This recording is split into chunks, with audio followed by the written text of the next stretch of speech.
I'll call this meeting to order. This is the meeting of the Committee of the Whole of the Municipality of the County of Annapolis. It's Thursday, November the 14th, 2020. We're doing this via Zoom. So I'll start with the roll call, and I'll do it by district. And if you would just call out your name when I call your district. District 1. Bruce Prout. District 2. Brian Connell. I'm District 3. District 4. Mike Bartow. District 5. District 5. Longmire. District 6. Alec Morrison. District 7. District 7. David Hudson. District 8. District 8, I missed that. Michael Gunn, can you hear me? I heard you now. District 9. Wendy Sheridan. District 10. Brad Redden. District 11. Diane LeBlanc. Thanks very much. The next item on the agenda that you have in front of you is declaration of interest, and I'd like to deal with that under the approval of the agenda. Put both of those together. With respect to the declaration of interest, I think we discussed that briefly on Tuesday, and that's, as far as I can recall, what the CAO said. That's never been on an agenda in the past, and the practice has been that if anybody has a declaration of interest, that they do so when the issue comes up on the agenda during the meeting.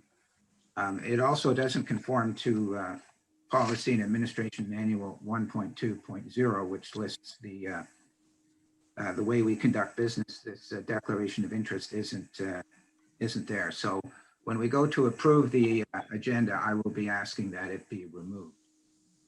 The second item I'd like to bring up with respect to additions to the agenda is I would like to bring up the issue of the council meetings after the election, and I'd like to deal with that as the first part of new business once we get to the new business part of the agenda.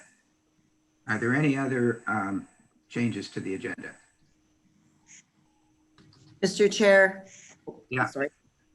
I would like to make a request to have removed from the agenda 5B and 5I. Okay, can you speak to that perhaps, or? So first to 5B, which refers to the Sherry Lynn Bishop email dated October 29th, 2020. I clearly would like to just state that I was a citizen, not a sworn-in counselor, and I don't see the relevance. I had sent out an apology by DM to Miss Sherry Lynn Bishop,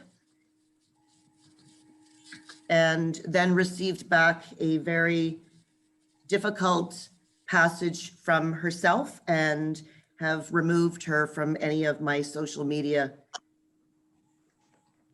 sites. And number I? So referring to Larry Powell and Longmire email dated November 5th, 2020, that discussion I had by email to Carolyn Young requesting clarification on a concern that was raised around a meeting, a special meeting that was held by council on November 4th. And following that meeting at 6 p.m., there was a meeting by the Friends of the Gordon Stone, at which time Mr. Powell proceeded to share the 99-year land lease, and there had not been minutes posted on this meeting until the following day, early in the morning. So I would not have had any understanding. And again, I stand to state that I was a citizen asking this question and sharing that concern for clarification, not a sworn-in counselor. And I have as well issued an apology via email to Mr. Larry Powell. Are there any other changes to the agenda? One, I would like to discuss this request by my colleague, Councillor Longmire. Oh, okay. Let me first ask, Hold on, we got to get this agenda approved. well, We trying just, perhaps, which one do you wish to speak to, Mr. Morrison? I wish to speak first of the concept and second of the one dated November 5th, 8:08 a.m. So you want to speak to number I, but not number B, is that correct? Yes, I wish to speak to the concept first of removing from the agenda items that were put there for the consideration of council at committee of the whole. And this is a practice I would not like to see us adopt. We have already had by Councillor Longmire somewhat of a substantive explanation, and I believe we deal with these items as they come up. And if council then wishes to take any sort of action, it can do so at that time. Yeah, I accept what you say, Mr. Morrison. I think we Please, can leave those. please call me by Alec or Councillor. Thank you. Okay, Councillor Morrison, I hear what you're saying and I tend to agree with you. I think that when we get to those on the agenda that Ms. Longmire can speak to them and then we can deal with them that way. I think that's probably the right way to do it. Are there any other changes to the agenda? Councillor Redden. Good. Thank you, Chair. I'm aware that we have a court date pending December 9th, and I would like to get some information on that and on the environment or litigation with the Department of Environment. And I just want to get that into committee of the whole so that we can deal with that council and moving forward as the December 9th is approaching rapidly. Okay, we'll put that under new business perhaps until we get some idea of what it's about, and then we can move into camera if we decide that's the appropriate thing to do. I'm sorry, was that one or two different items, Councillor Redden? Oh, that was one item, I think. I took it that there's a court date. I don't know about this court date. Apparently, we've got a court date on December the 9th, Councillor Redden brings up, and he'd like to have some information about it if possible. So we'll put that on under new business. And if whoever speaks to it feels that we should go in camera, we'll decide if we go in camera at that time. Thank you. Are there any other changes to the agenda? No others? Well, then let me review what I've got here. I'm suggesting that the declaration of interest come off. I've got under new business council meetings after election. The issues relating to Ms. Longmire will stay in. We'll discuss them there. And then at the end, I've got some discussion about a court date on December the 9th. Can I have a motion to approve the agenda that way?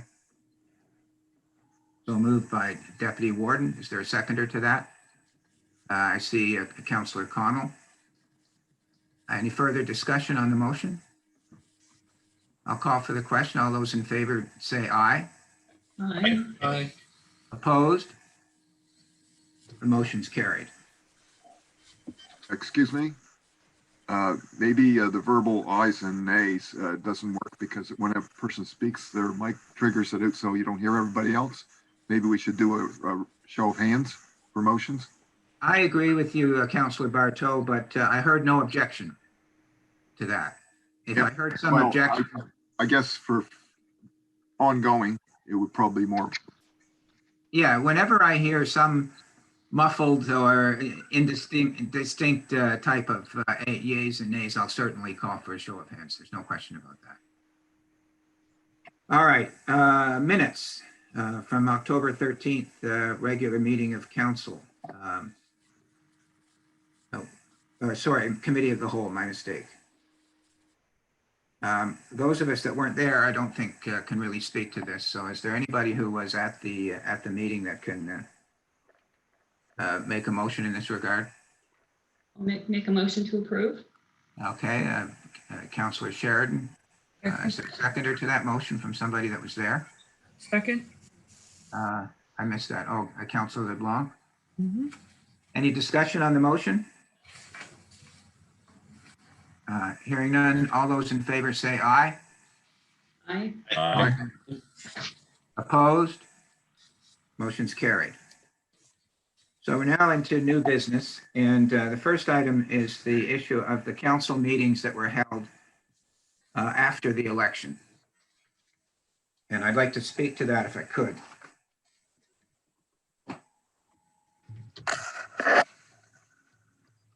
On a point of order, please. Yes? Would it be appropriate for the chair of our meeting to step aside while he speaks and have the deputy warden chair the meeting?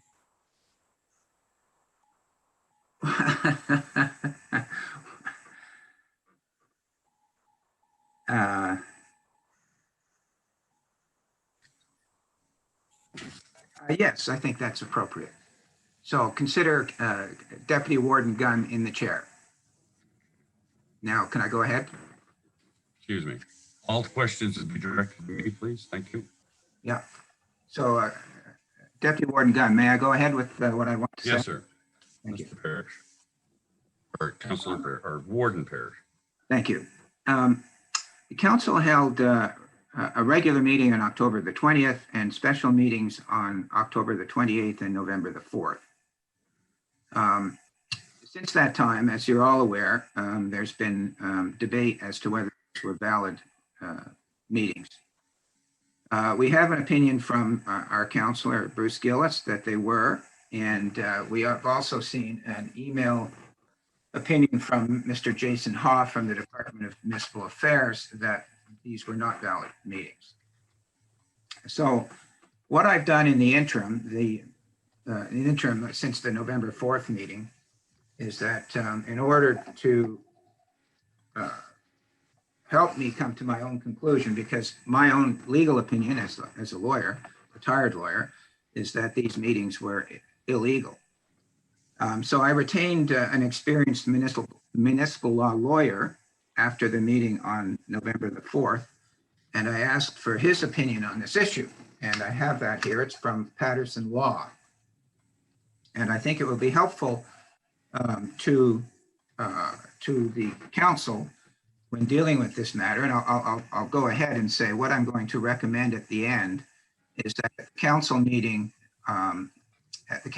next week, that council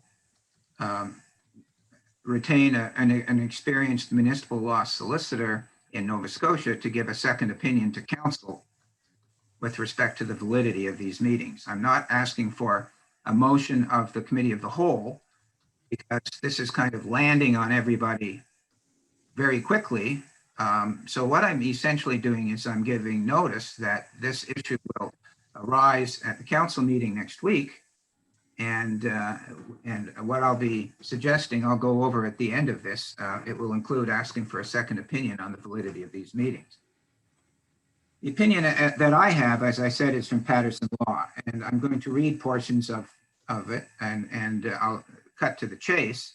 He says, as well as I feel that these were illegal meetings.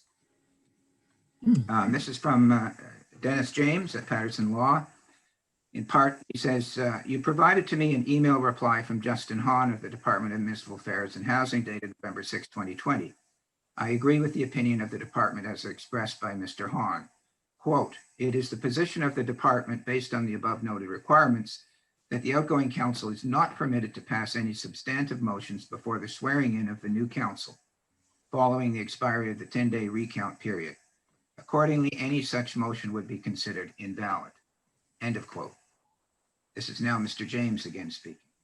I have also read the opinion offered by legal counsel to the municipality dated November 6, 2020, and I disagree with that opinion.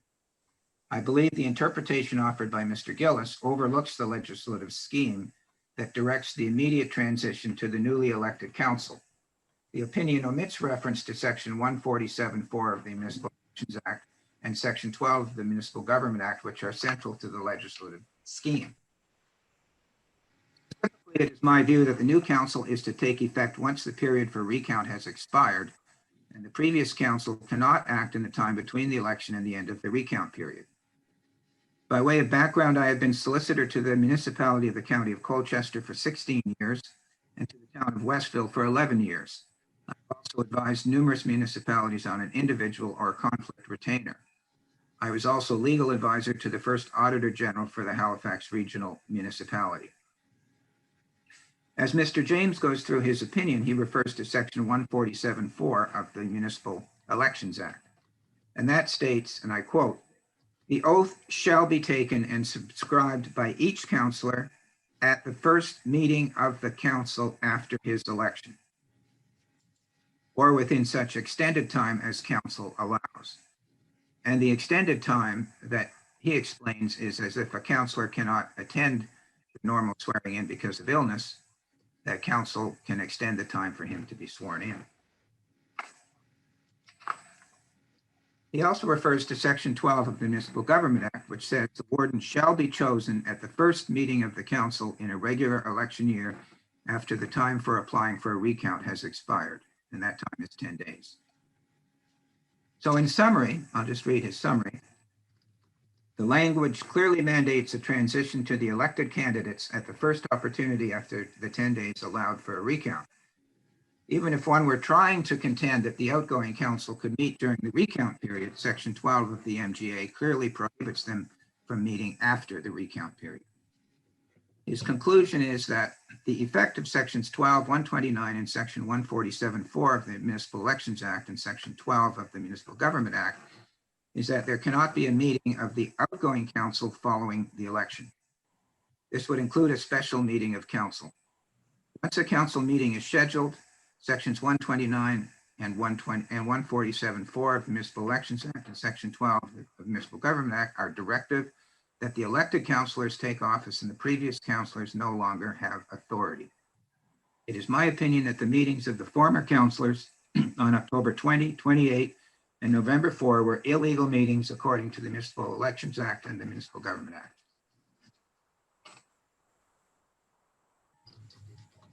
As I said, at the council meeting next week, you'll all have time to think about this issue and have a week to think about it. I will ask for a motion at that meeting that the county retain a Nova Scotia solicitor experienced in municipal law to provide us with a second opinion to that of Mr. Gillis on the validity of the motions passed by council after the election and any ancillary matters that arise therefrom. I will also ask for a motion that no more payments be advanced to EA Farron Limited or any other party related to the Gordonston project pending further direction from this council. And with whatever authority I have as a warden, and I'm CEO of the municipality, I direct or ask the CAO not to make any more payments on the Gordonston project until council has had an opportunity to deal with this motion next week. I will further ask for a motion that the CAO, with a copy to the warden, direct Mr. Farron, Farron Limited, and any other person or body involved in the Gordonston project to stop work on the Gordonston project until further direction from this council.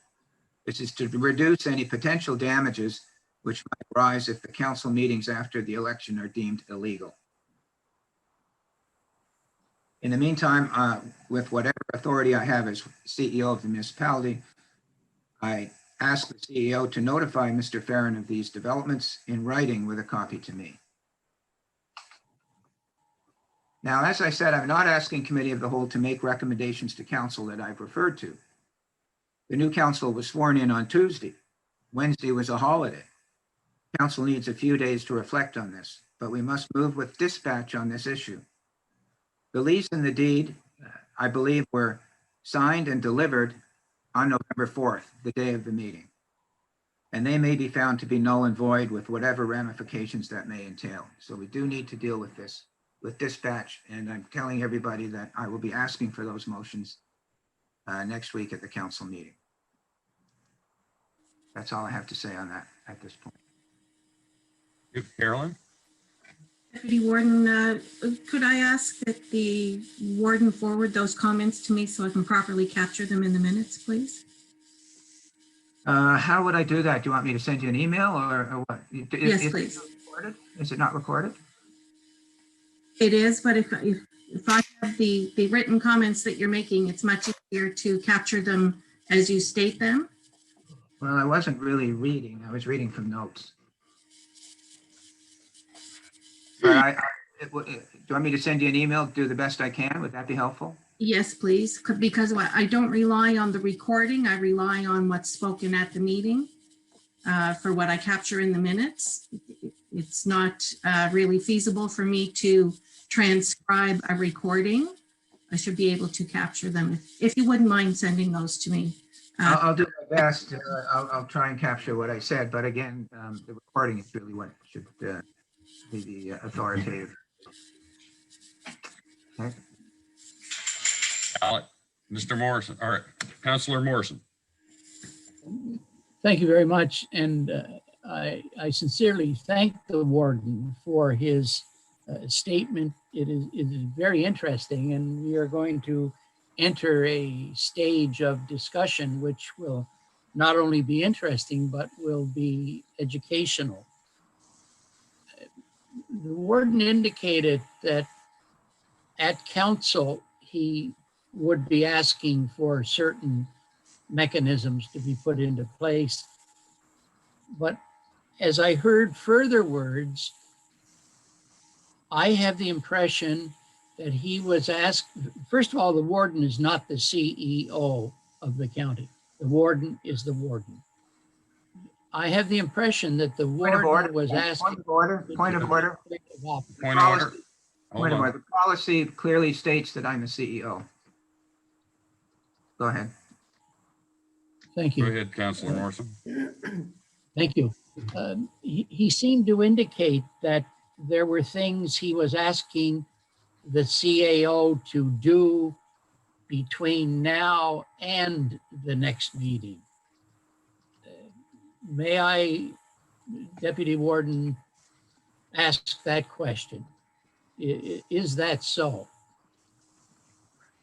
Councillor or Warden Parrish?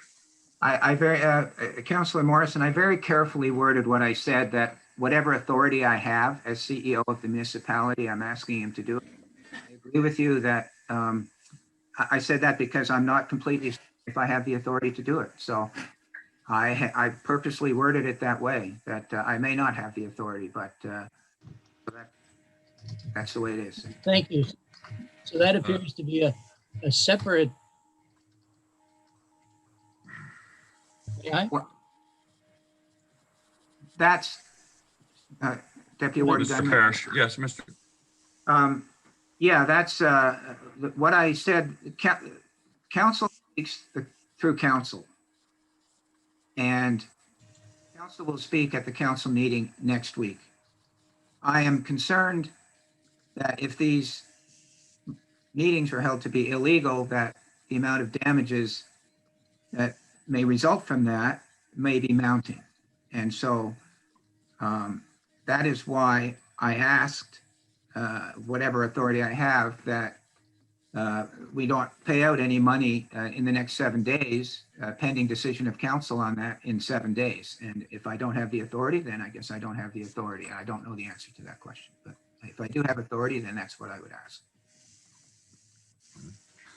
Mr. Ferguson. Thank you. Just a couple of things. So for committee of the whole, no decisions get made. You make recommendations to council, but they have to be done in a resolution. So, but the difference piece here is that you can give direction to staff. You can give direction to the CAO or the solicitor in camera, and I believe you can give direction at committee of the whole. So it needs to be if it needs to be as a recommendation to the council meeting next week. That's why Carolyn is trying to get the minutes correct. Committee of the whole is designed to do those resolutions here that then go to, you have a week to reconsider, and the official vote occurs the following week. The other just a disclosure issue is that Patterson Law represented Mainland Telecom in the IRU contract. And we've sent a letter to Patterson Law regarding an article that they placed in the paper in which we want disclosure from them on where they got that information. And so we sent that letter last week, and we haven't heard back yet, but it's the same lawyer. So I have concerns about Patterson Law, and with all that being said, we have to have our own solicitor here weighing in on this discussion, and he's not here right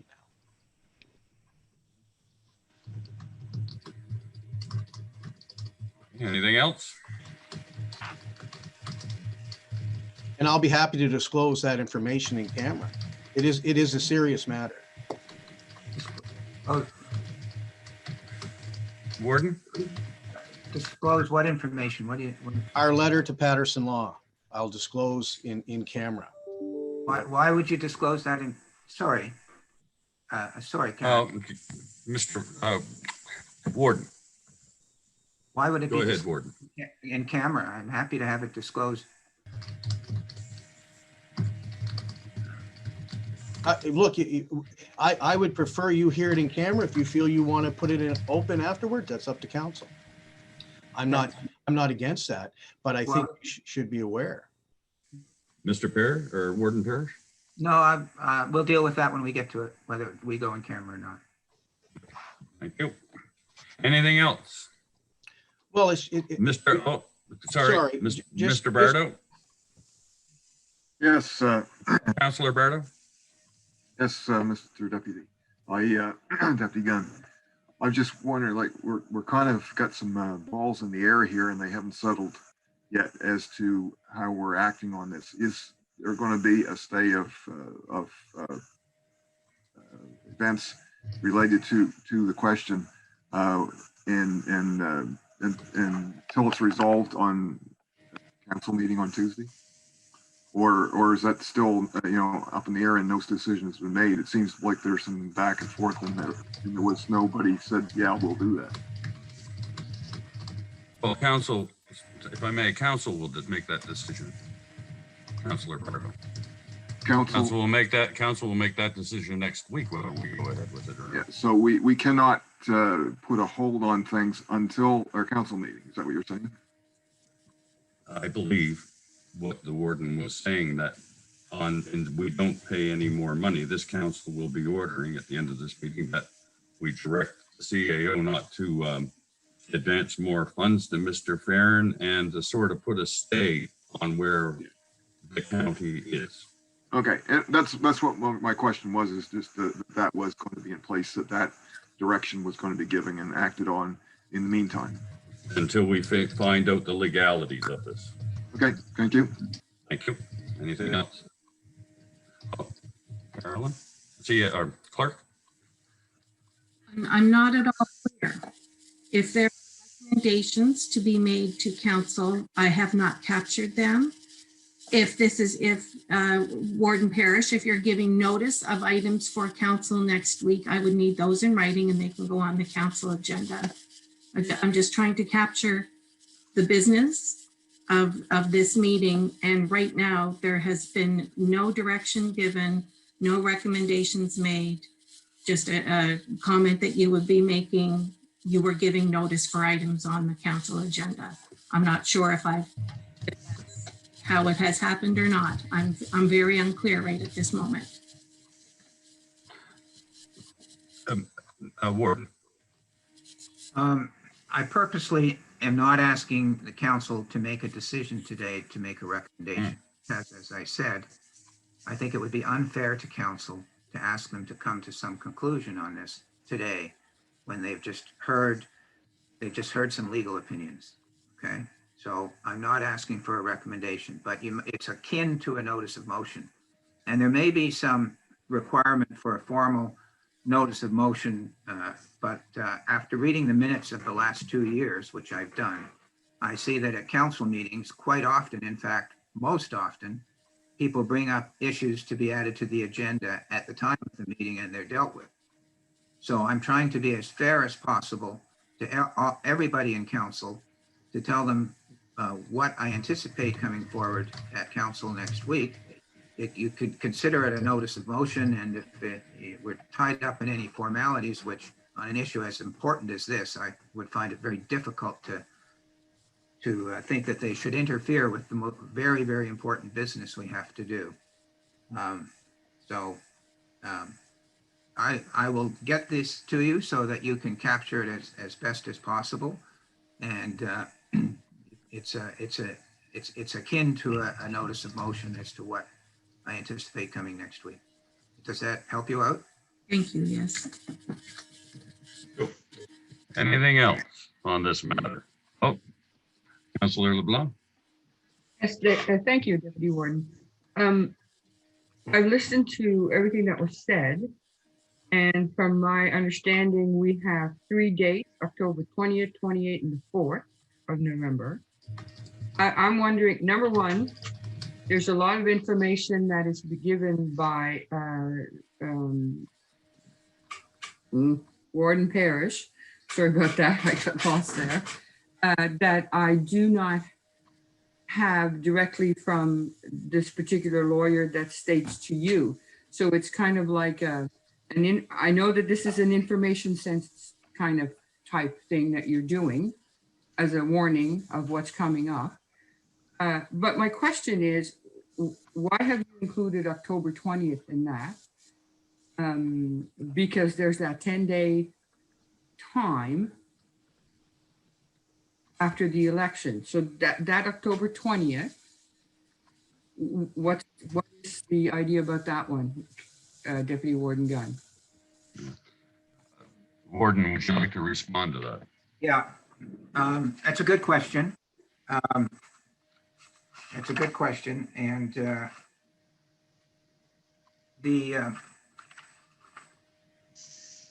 I'll try and answer it extemporaneously, and then if I need to, I'll go to Mr. James's opinion again. But the election of warden clearly says it's to be after the recount period, which is 10 days. Mr. James, as you know, is a very experienced municipal solicitor. And what he advises is that because councillors are to be sworn in at the first meeting after the election, the practice is that councils usually do not meet during that 10-day period. They just don't meet. Maybe if an emergency comes up, they might have an emergency meeting, I don't know, but the practice is they don't meet because of that section. What he says, I'll read it to you. The language clearly mandates a transition to the elected candidates at the first opportunity after the 10 days allowed for a recount. Even if one were trying to contend that the outgoing council could meet during the recount period, which is your question. Section 12 of the MGA clearly prohibits them from meeting after the recount period. So I agree with you that the issue of the meeting of the 20th, it's more practice, perhaps, an interpretation, but there's no question that the meetings on the 28th of October and November the 4th, he feels were illegal. And if council, if it would be helpful, I'd be happy to circulate the opinion today, if I can somehow, through the clerk. If I could, Deputy Warden Gunn, can I ask the clerk if I send this to her by an email, can she circulate it through our special system here? Yes, I see she's nodding her head. Yeah. Yes, I After our meeting today, I'll send the full opinion. It's 5 pages. I'll send it to the clerk and she can send it to everybody so they can read it and be as prepared as possible for next week. And this is an opinion I paid for. It's my opinion that I hired this lawyer to do. I just want to make that clear. I'm paying for it. So, may I continue, Deputy Warden Gunn? Yes, go ahead, Don. So I would certainly think that if one counselor knows something more than everybody else, that is one thing that we can't work with, because every counselor should know what all others think, because our decision making has to be quite clear. I know that you've paid for the opinion of your lawyer, but it kind of indicates, are we supposed to be looking for our own individual lawyers in this particular case? After what you said, just a question. Would you like to respond to that, Anybody who wants to hire their own lawyer on this issue, which is an issue for council really, is welcome to hire their own lawyer and present that opinion to council as far as I'm concerned. But I did this before I was sworn in. May I make a comment, please? Mr. Hudson or David, Councillor Hudson, sorry. Who gets it? Yes, hearing the discussion so far, I would interpret that we have two opinions, one from the county solicitor and one from the opinion that Councillor Wharton Parish received. And those two opinions differ. I believe, if I understand it correctly, Wharton Parish is going to make a motion at the council meeting next week that we engage a third solicitor that is basically a specialist in these areas to give us their opinion, which should decide should decide this issue. So I myself think that we need to wait until the next until the council meeting and proceed with engaging a third solicitor to give us a final opinion on this matter. Very good. Anything else on this matter? Did I see another hand up? Oh, Councillor Morrison. Thank you. I agree with everything Councillor Hudson has said, except he indicated that if there is to be a third opinion, then that is the final opinion. That is not so. The final voice is the voice of council. Council may choose to do whatever it wishes with a first opinion, a second opinion, a third opinion, or anything else. Thank you. Thank you. Can you correct on that, Alex? Or Excuse me. Mr. Redden? Thank Councillor you, Redden. Chair. Thank you, Chair. I'm very interested in having our own solicitor present so we as a council can ask him for some questions and clarifications on his original opinion as well. And also, I'm also very interested in a second opinion as Warden Parish has encouraged us to, as a council, to acquire. I don't know legally how the opinion Mr. Parish has gotten kind of ties into our council. I don't really necessarily think that is a second opinion for council as I do. It's an opinion he has brought forward, not an opinion that the council has acquired. And I think saying that we are going to find a third opinion is possibly an inaccurate statement. And I think I've related before, I'm a big proponent of precision in our statements. Thank you. Anything else? Oh, If I could just Gordon? clarify, Councillor Redden is completely correct. There's only been one, excuse me, there's only been one opinion to council, and that's Mr. Gillis's. I brought my own opinion forward in order to suggest to council that we should get a second opinion. And so it would be a second opinion for council. It's difficult, you're not lawyers, but you know, a lawyer gives an opinion to a party.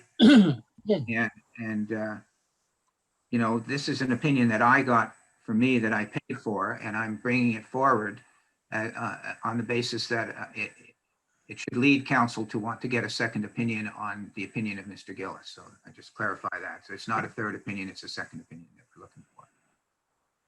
Thank you.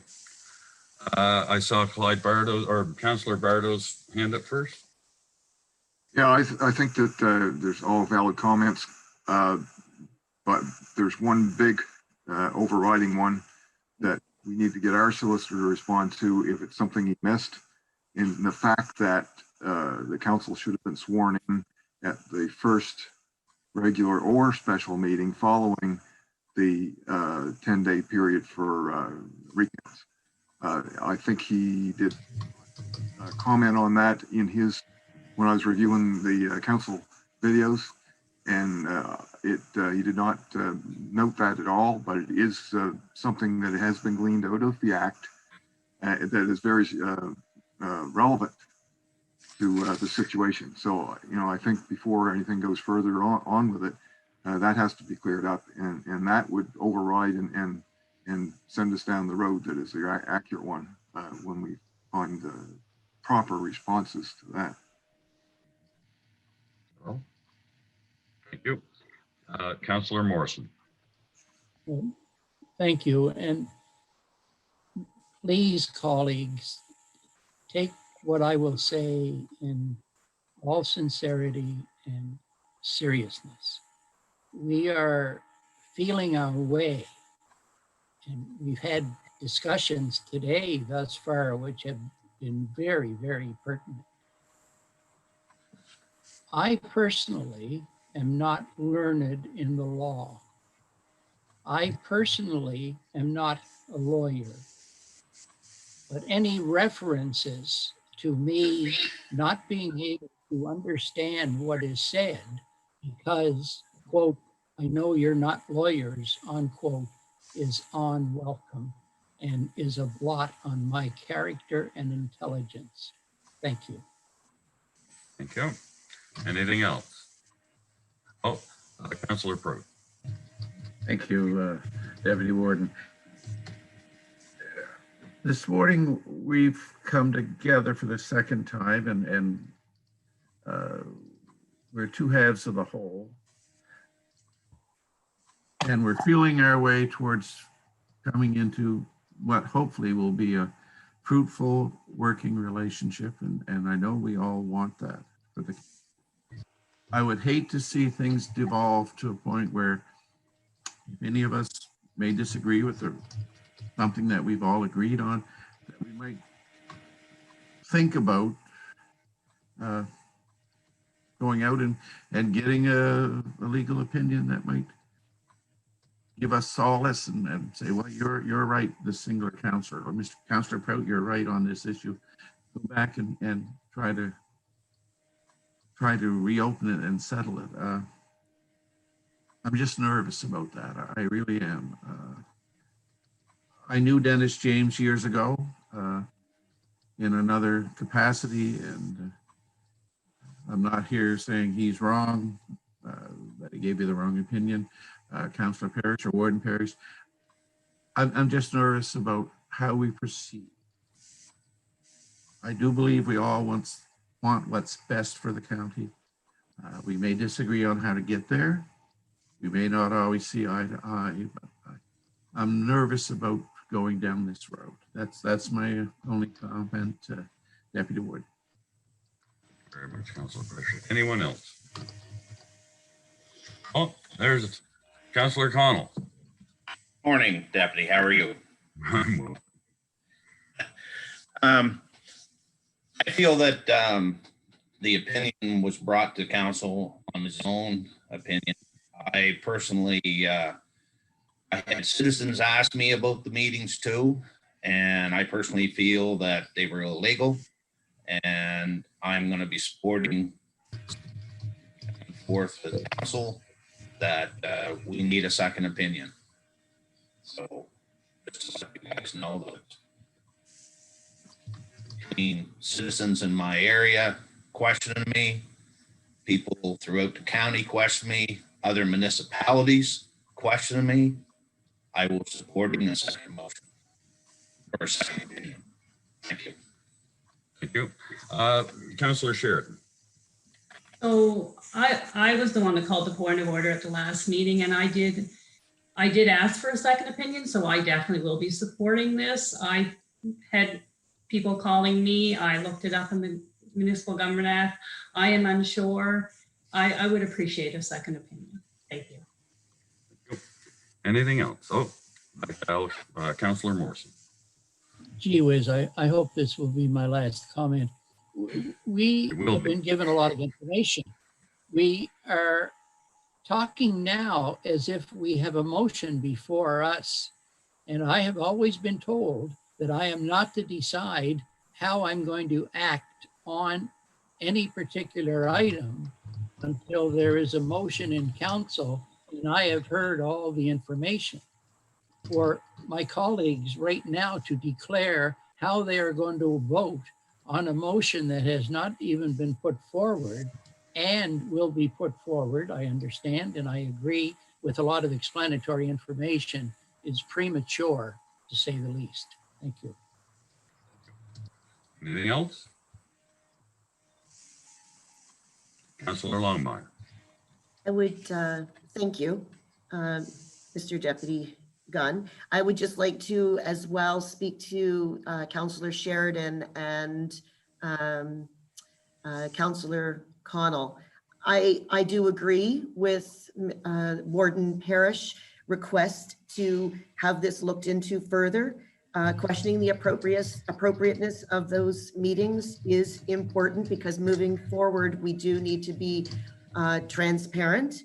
And so with any great business deal, we often look for opinions. And I think in this, we have been asked by citizens of our communities for clarification. I think we owe it to them to seek out that second opinion. Thank you. Thank you. Last time, Councillor Morrison, please, because we want to move on. Thank you. I might point out, Councillor Warden Parrish has not made a request. Therefore, comments of a type that indicate that he has made a request are not in order at all. The warden has indicated to us that he will be bringing matters forward at council and will then seek our advice and consent. He has not asked us anything today. Thank you. And you're absolutely right, Councillor Warden. Councillor Hudson. Yes, Deputy Warden Gunn. Prior to our meeting next week, I would like to know that the opinion that the council has received from Mr. Gills, who requested that opinion?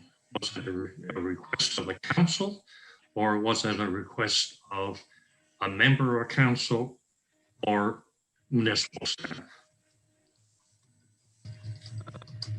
Thank you. Not sure who would get to answer that, but I'll go to Warden. Your finger's right up there. Sorry, did I misunderstand the question? Were you talking about the opinion, the Dennis James opinion, or the second opinion? Talking about the opinion from Mr. Gillis. Oh, sorry. I guess Excuse me, folks, stop. Thank you. Councillor Hudson, if I got your question right, you were asking who ordered the opinion from the solicitor to be brought to council. Have I got that right? Correct. Thank you.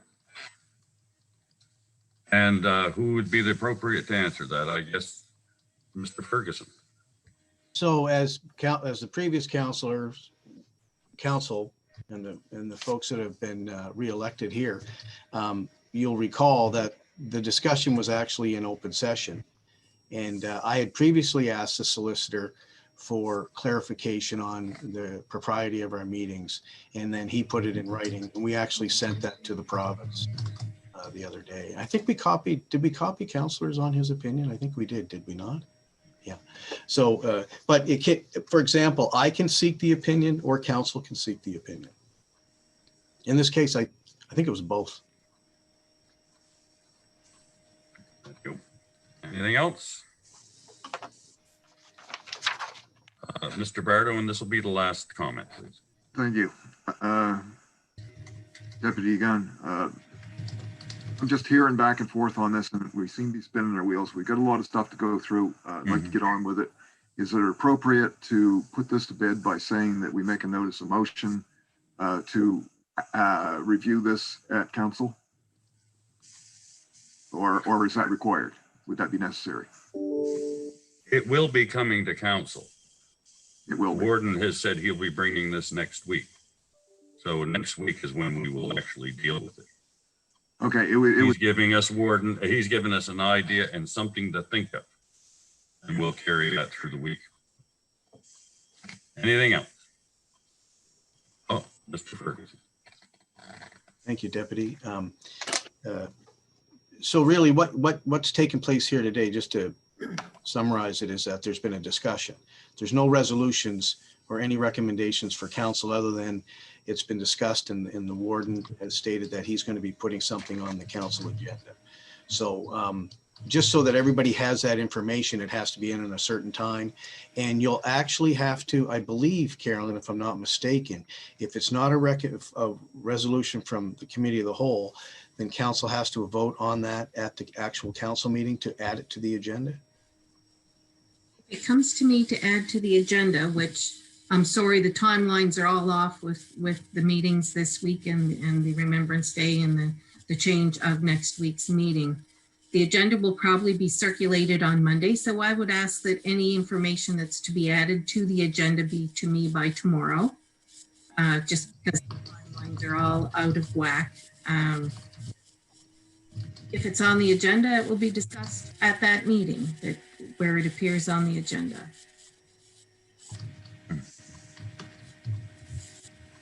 Okay. Anything else on this matter? Anything else on this matter? We're moving on. Thank you. Warden, will you be returning to your chair? Yes, I am. Thank you very much, Deputy Warden Gunn. Thank you. The next item on the agenda is RFD Bear River deed request. Can someone speak to this?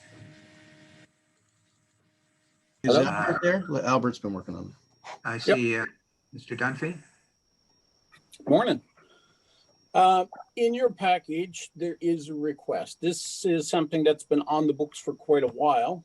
And if you recall, December the 15th of 2015 council, they gave a unanimous support to dispose of a piece of land for the Bear River Community Greenhouse and Waterfront Garden Project.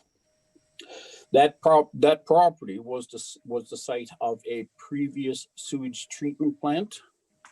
Let me see if I can adjust this. There we go. So there was a contract signed in there and a public meeting concerning the disposal afterwards. And it asks that the land be transferred to the Bear River Board of Trade for December the 15th, 2020. This recommendation is just essentially that committee of the whole recommend the municipal council to instruct the municipal solicitor to prepare a deed to transfer that property in accordance with the contract that was signed in January of 2016. Thank you. Me to read the subject in the. Councillor Gunn or Deputy Warden Gunn. Thank you. I'm going to read the subject in the other subject. File number 72100-30 Bear River Greenhouse and Waterfront Community Property Transfer is what this is about.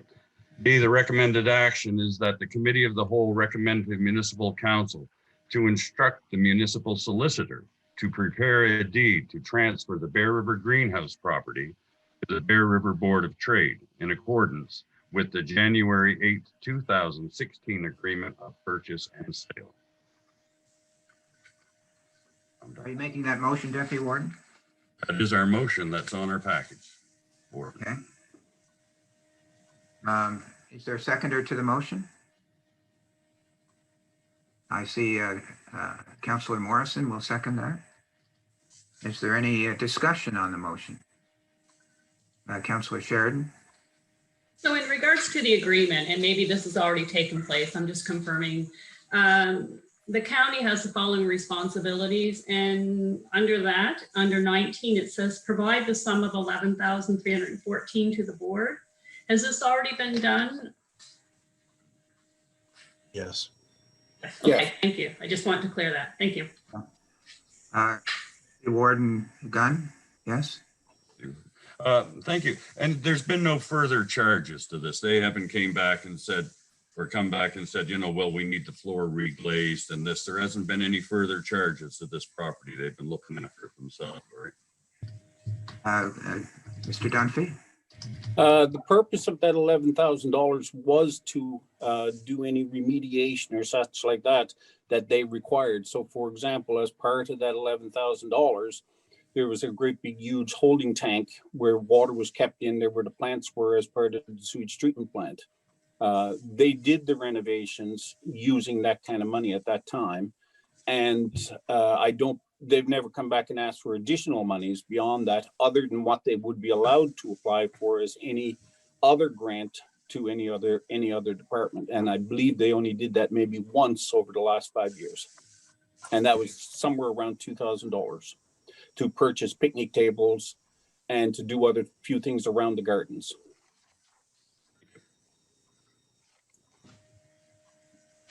I'd like to just ask a question, and maybe Councillor Gunn might have to go back in the chair. But I've just read this stuff for the first time. I don't have the background, and what it looked to me as though there was an agreement made some years ago that if certain parties did certain things, that we would convey the land. And it seems as though the report indicates that those certain things were done. We convey the land, and the requirements between the time of the first agreement and the transfer of the deed die when the deed is transferred. Can somebody tell me if that's correct? That's our understanding. I think once we hand over the land, our responsibility will be alleviated. However, there's still a not-for-profit group. They can still apply to the county for certain things. And this is really a decommissioned water treatment plant that they turned into a greenhouse garden, community garden thing. So it's been very positive for the area, and but they may still apply for funding going forward. They would have that ability. Any other comments on this issue? If not, I'd like to comment it on. Listen, I know these folks down there, and it's a very it's a very good project. You know, there's the soup kitchens down there, comes out of that greenhouse they operate. It's really good. It brings the community together. Thank you. I don't, where's the clerk? Oh, there she is, down a different corner. Would you read the motion back, please? Was moved by Councillor Gunn, seconded by Councillor Morrison, to recommend that municipal council instruct the municipal solicitor to prepare a deed to transfer the Bear River Greenhouse property to the Bear River Board of Trade in accordance with the January 8th, 2016 Agreement of Purchase and Sale. Thank you. I'll call a question. All those in favor say aye. Aye. Contrary, say nay. Hearing none, I'll declare the motion passed. Thank you. Now, the next item is the Sherilyn Bishop email dated October 29th, 2020. And we've already had Councillor Longmire has spoken to it. Perhaps she could speak to that. No? Councillor Deputy Warden Gunn. I move to receive for information. Is there a seconder to that motion? Councillor Connell? Is it, help me out a little bit, you oldsters, is there discussion on a motion to receive for information? I take it. That's the end of it. Yeah, sorry? That's the end of it. The receive for information, it just goes away. No, but is there discussion on whether to receive for information or not? Is it non-debatable, or do I just call for questions? No, it is debatable. It's debatable. So does anybody have any comments with respect to the motion to receive for information? Councillor Morrison. Thank you very much. I believe I am the first to speak on this motion, and barring any discussion by other councillors, for the record, there have been no comments made on this matter by any other councillor at the proper time. That is my understanding. Thank you. Are there any other comments on the motion on the floor?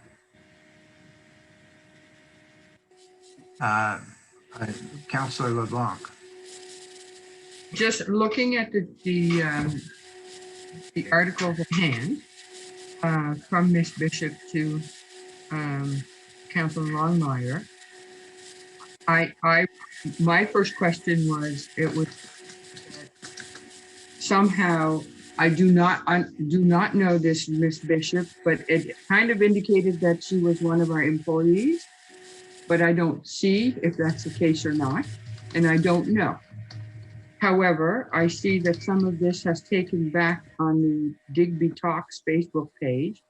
And from my understanding, this is something that is between two people.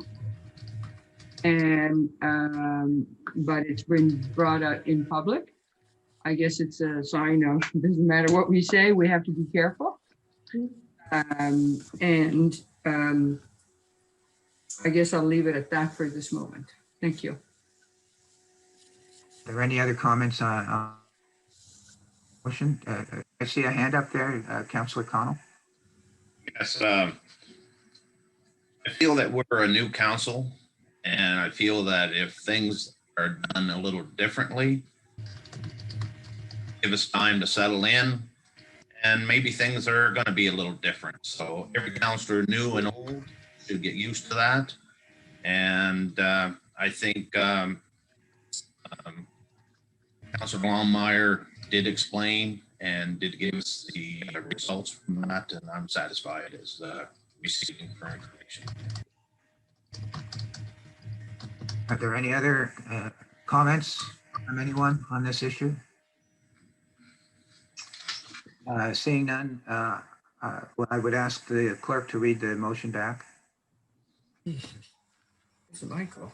The clerk, would you read the motion? No, Yeah, I was trying to find my unmute button, sorry. It was moved by Councillor Gunn, seconded by Councillor Connell to receive for information. Okay. All those in favor of the motion say aye. Aye. Opposed? Hearing none, I declare the motion passed. Received for information. Next item is Cotw Park and Playground update. Who's gonna, let me just put this up here.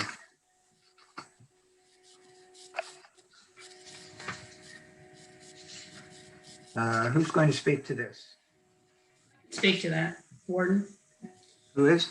I could speak to that unless Deborah or Albert would like. Whoever. Go ahead, Councillor Sheridan. So they're just giving us an update on a piece of property they're trying to acquire from the people, the new owners of the subdivision in Cotw. We have an existing playground there, but there's no parking area. So when people drive in to use the playground, they have to park alongside of the road, and for safety reasons and they are willing to negotiate. We are looking into negotiating a piece of property for parking. So they're just giving us an update on where it sits, and they are in negotiations, and they will bring in that back further for council. I did notice at the end, it says a future on-site meeting will be coordinated with the developers. Is that for council? The staff. Yeah, the staff will be doing the negotiating. If I may, it's Deborah Ryan here, and just wanted to let you know that I'm the recreation manager, but I have been in contact with one of the developers of that parcel property, and we sent them out a map after we actually went out and measured perhaps what we needed, and so we plan to either meet on Friday in a call or on site. It's up to them. So either Friday or mid next week is what they suggested. So we're going to try to move very quickly on this, but there are limitations until they actually open up the road and make further plans with their surveyors. So it's ongoing, but they're very positive in working with the county to acquire, so that we can acquire a piece of property for the community benefit. Councillor Sheridan. And I just want to thank staff for everything they've done to make this move forward. Thank you very much. Anybody else? So there's no motion here. It's just, this is information, I take it, right? Motion to receive for information, please. I believe we were asked for, I believe council asked for an update is why it was there. Yes. Councillor Connell. I'll make a motion to receive for information. Correct. I'll second it. I see Councillor LeBlanc has seconded that motion. Any further discussion on the motion? Hearing none, I'll call the question. All those in favor of the motion say aye. Aye. Opposed? Motion's carried. Next, Hiring policy. yeah, the amendment of the hiring policy. Who's going to speak to that? That would be me. Approved. Warden Gunn. Okay. Hey, subject, Warden AM dash 3.2.1 hiring policy is what we're talking about. B, the recommended action that 7-day notice be given for the municipal council to amend AM dash 3.2.1 hiring policy by deleting subsections 5.8B and C and adding a header before subsection 5.21 or 12. Thank you. Are you moving that, Deputy Yes, Warden? oh yeah, so moved. I move. Is there a seconder to that? I see Councillor Hudson has seconded the motion. Discussion on the motion? Councillor Connell. I read the policy and I have some concern about why we're taking that out. I also looked through other counties and looked at some of their hiring or try to find their hiring policies. And some counties don't have a hiring policy. They have an equal opportunity employer. And I feel that if we're taking this out, that any jobs that come up that's within the county, we should be following an equal opportunity employer policy that is put out to the public. Some jobs are short term, some jobs are long term, but we have a lot of citizens moving into our county. Some of them retirees, some of them new younger people that may have the experience that we're looking for. So I disagree with removing that. I think that we should be a fully equal opportunity county to anyone and everyone that lives within our county. Thank you. Councillor LeBlanc. And thank you. I was looking at that too, and I think that if there is a relative, no matter how related to whatever person it is, that is quite capable of doing the job, but we jump over them because of one particular item, it's unfortunate because it could be the best person to do the job. So every time I look at, I'm from the world that you had a probationary time.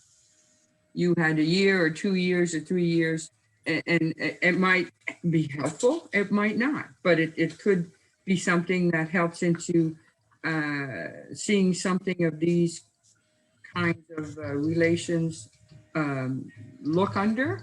And sometimes it's even harder to work for a relative because they're harder on you compared to a regular person. However, I don't disagree or agree. I just think that's maybe at one point we should put some kind of probationary time limit to some of these positions. I know some of just 6-month period, that's a different story. But other than that, I see where Councillor Connell is coming from directly as well.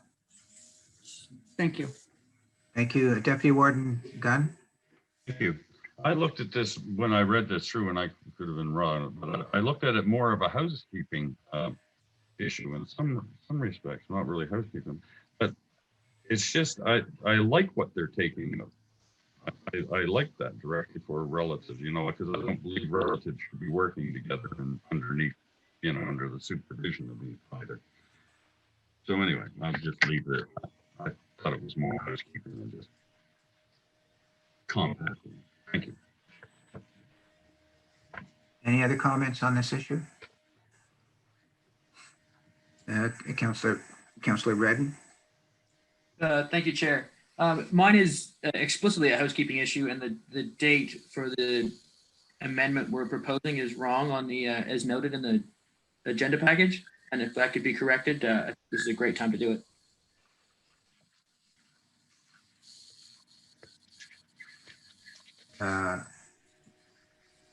Oh, yeah.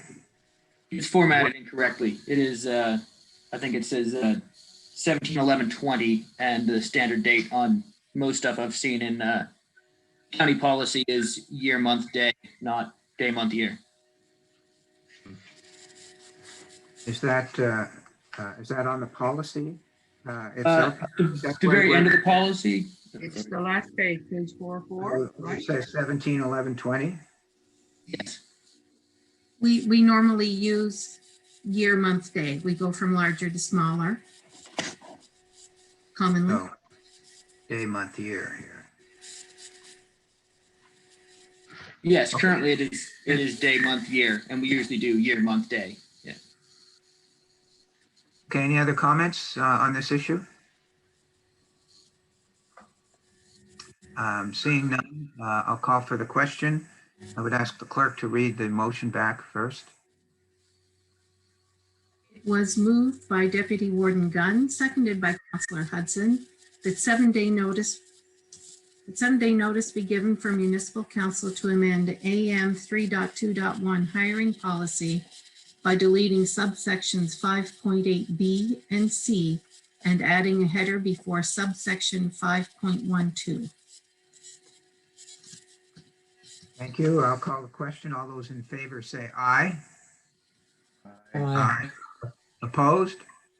Nay.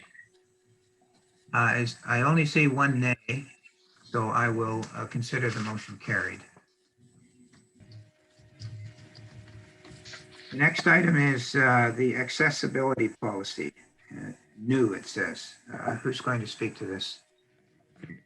The subject, the AM dash 1.3.6.1 Accessibility Advisory Committee Policy.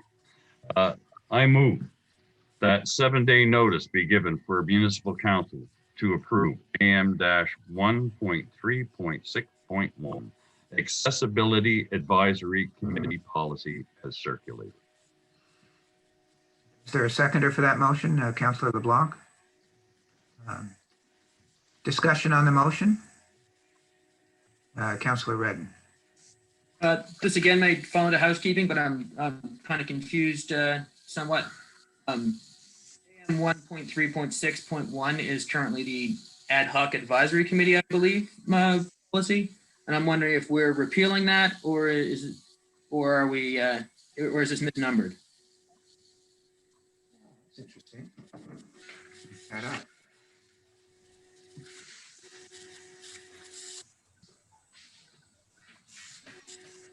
Let's see. This is one. Do you have a? Got the one. This is labeled as 1.36.1.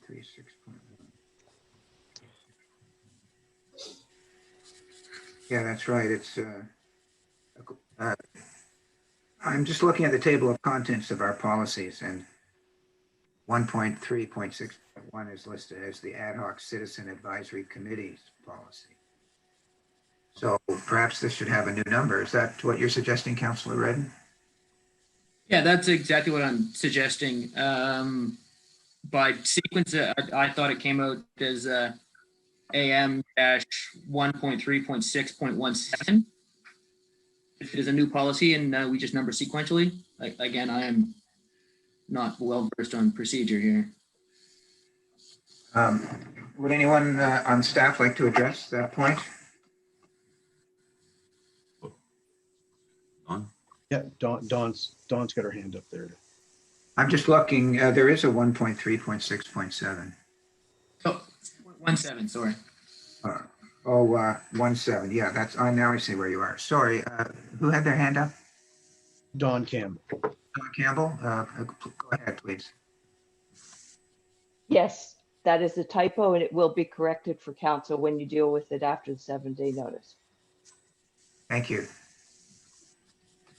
Any other comments with respect to the motion that's on the floor with respect to creating this new accessibility advisory committee policy. Deputy Warden Gunn. Thank you. I'm just looking for a little clarification. I believe I'd be talking to Dawn through you, Warden. Through you, Warden. This is, are we going to have community involvement on this? This is what I'm reading in this. We're going to have community members, staff member, council members, right? Correct. Yes. We're going to have community and council members, and they will, there's, what I didn't get out of it was how often they meet and what would direct the amount of time they met.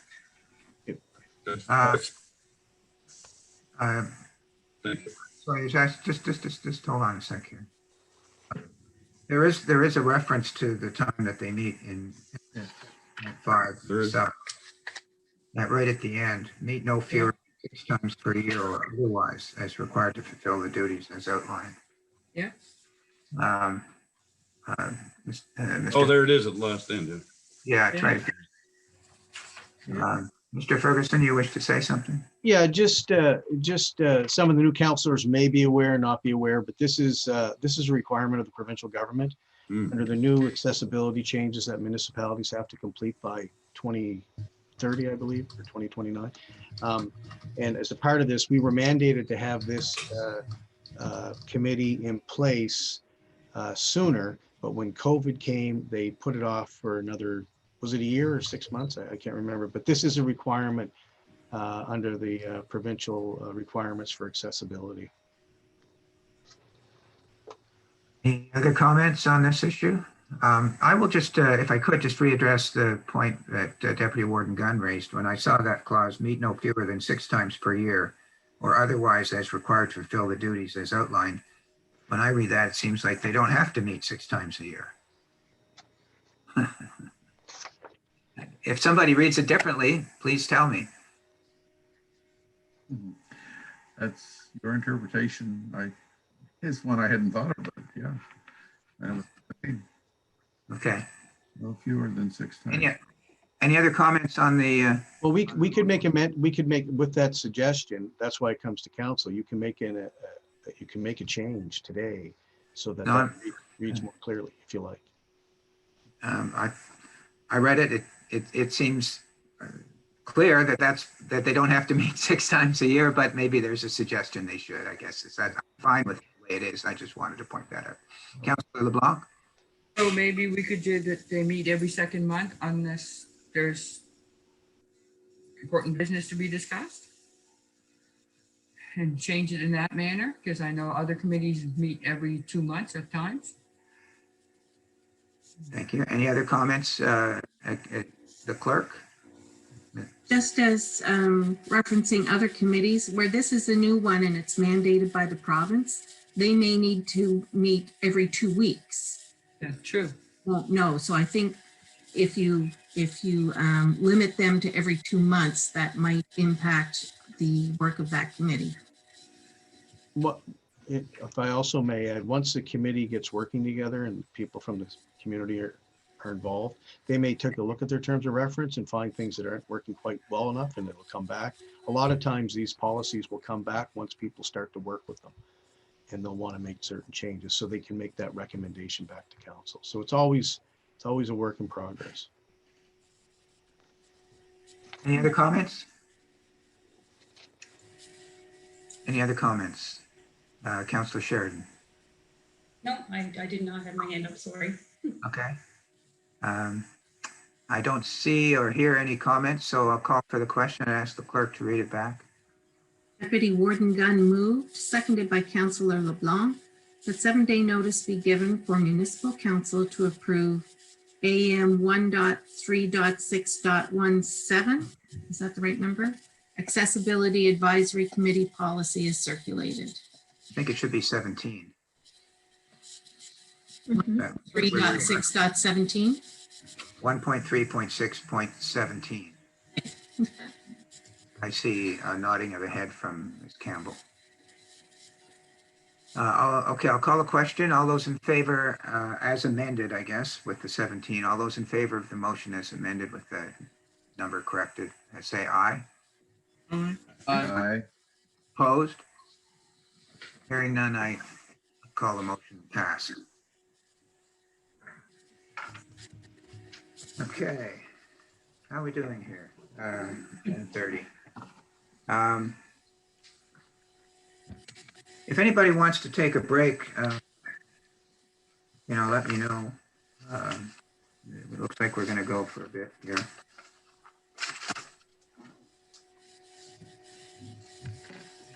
Okay, the next item on the agenda is the nominee for the Western Regional Housing Authority Board. Who's bringing this forward? Be me.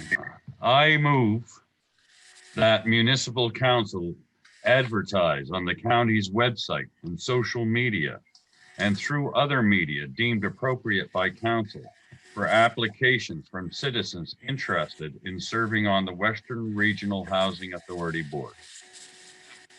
Is there a seconder for that motion? Councillor Bartow.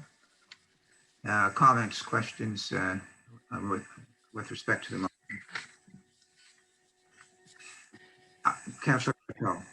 I served as the director for that on the last 3 years, and it was interesting. It's a very important position that we should endeavor to get filled sooner than later.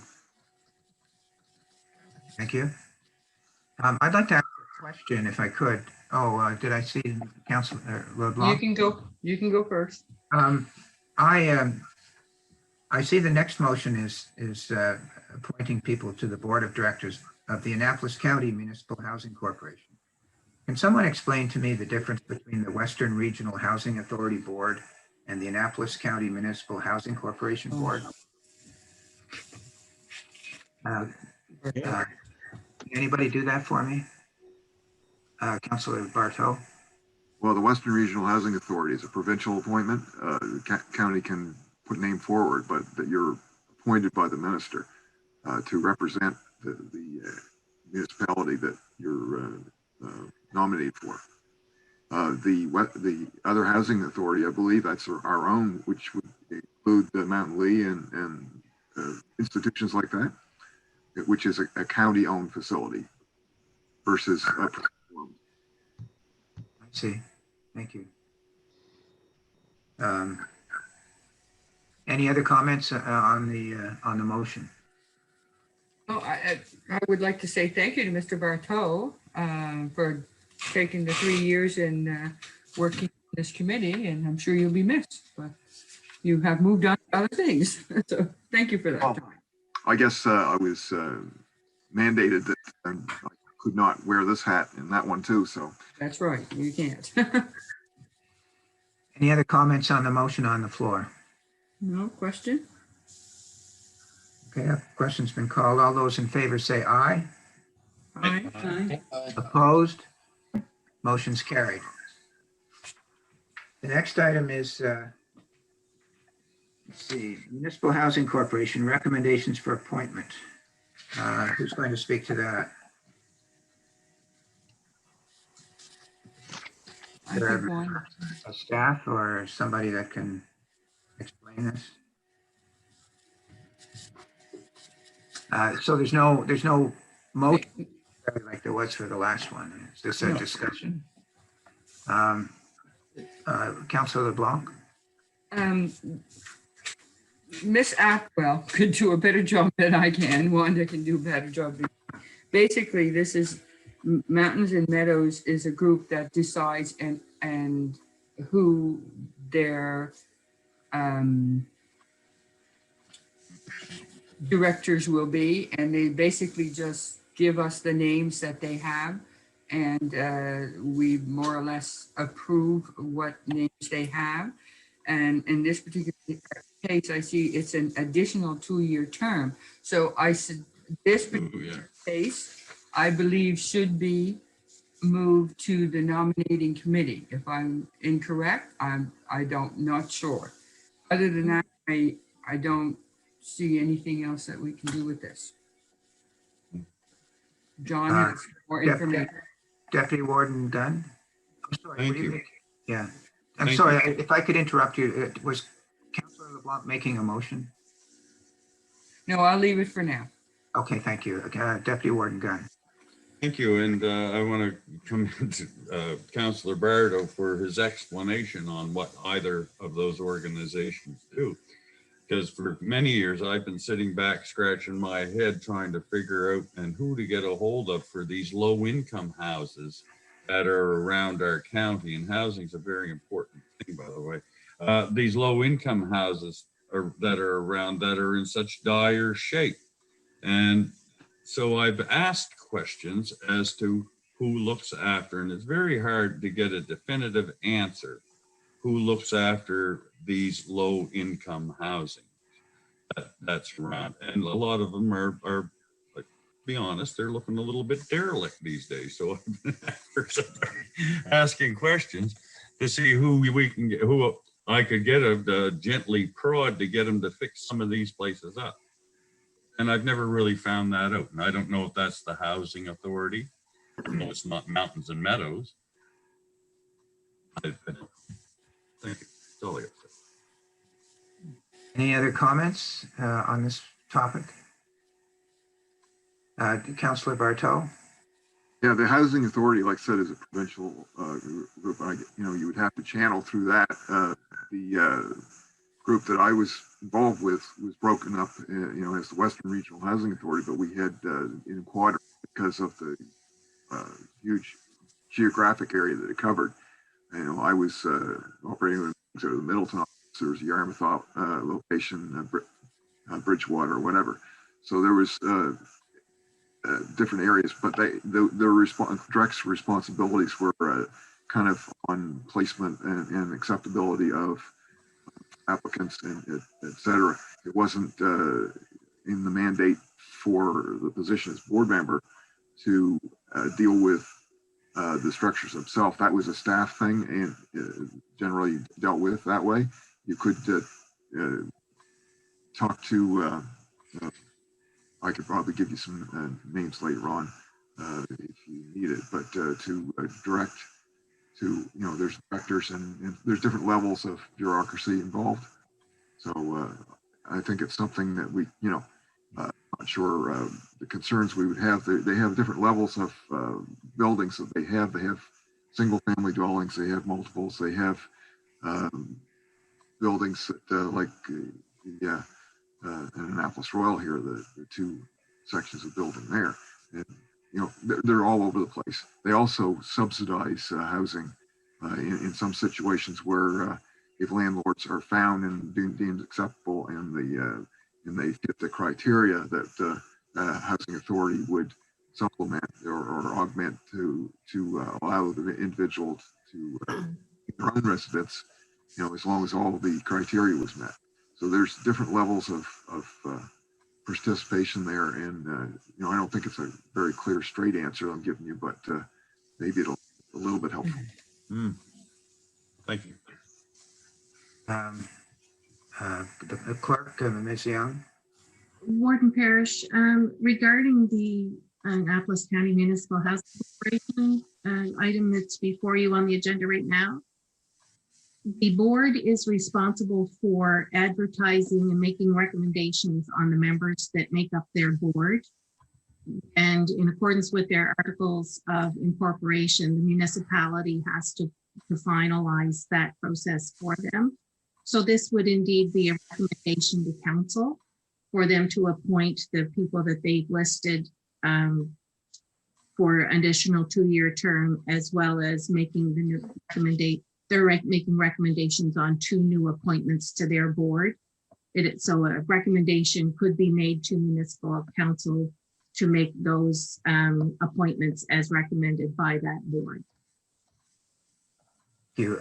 I will say that when I read this,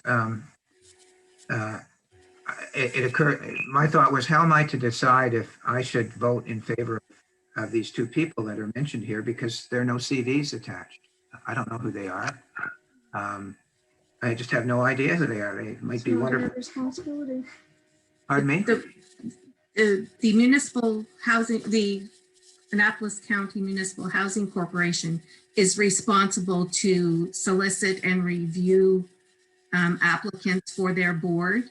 All that municipal council does is finalize that by receiving their recommendations and making the appointments.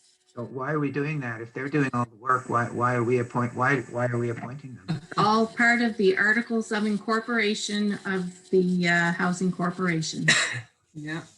Well, I have to say, I don't know if there's a motion on the floor. If it is to, I'm not prepared to appoint somebody that I don't know who they are. Just Councilor Bartow.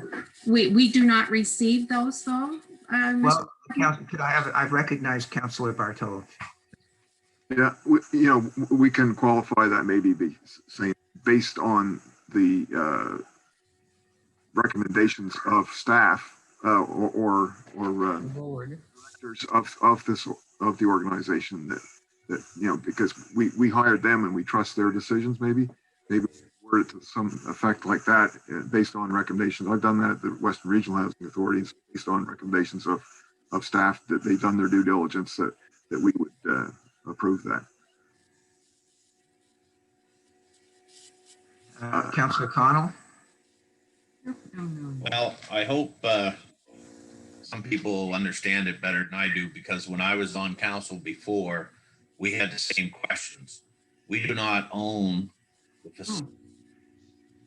And why we certify or approve of their appointments is beyond me. But I think it's just a part of their mandate is for us to okay their appointments on their discretion. So that's good luck. Mr. Ferguson. Yeah, just adding to what Councillor Connell said is really the only thing that we really do is we just vet to see if the appointments are in accordance with their appointing requirements in their clause, because they have staggered appointments. So we just verify if that fits in with that, and then council typically moves the motion that part's in order and they become appointed. Any other comments on this motion? Councilor Bartow? Does not the county own these facilities? No. No, legally, I believe Mountain Lee, they're owned by their own corporation. They were originally formed under the Municipal Government Act. And I think we have an obligation with respect to deficits, but I don't believe we own the facility. I'll double check on that, but I don't believe we do.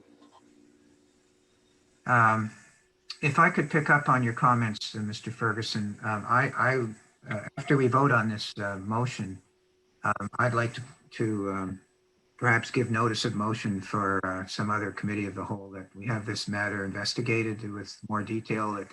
It seems a little funny to me that we're appointing people that we don't know who they are, and that it's a Mountain and Meadows is a place we don't own, and the whole thing seems confused to me. And I'd like to. We don't have to do it now, but I'd like to give notice of motion that I'd like to kind of take a closer look at all this and maybe straighten this out at some point. So at this point, I'll be voting in favor of the motion. Well, there isn't a motion. There's no motion. Make a motion? Did I hear someone? The deputy warden started to make a motion, but it never carried through. It got sidetracked by discussion on the previous motion. Okay, so for this, what we're dealing with now is the Board of Directors of the Annapolis County Municipal Housing Corporation. Would someone like to make a motion in that regard?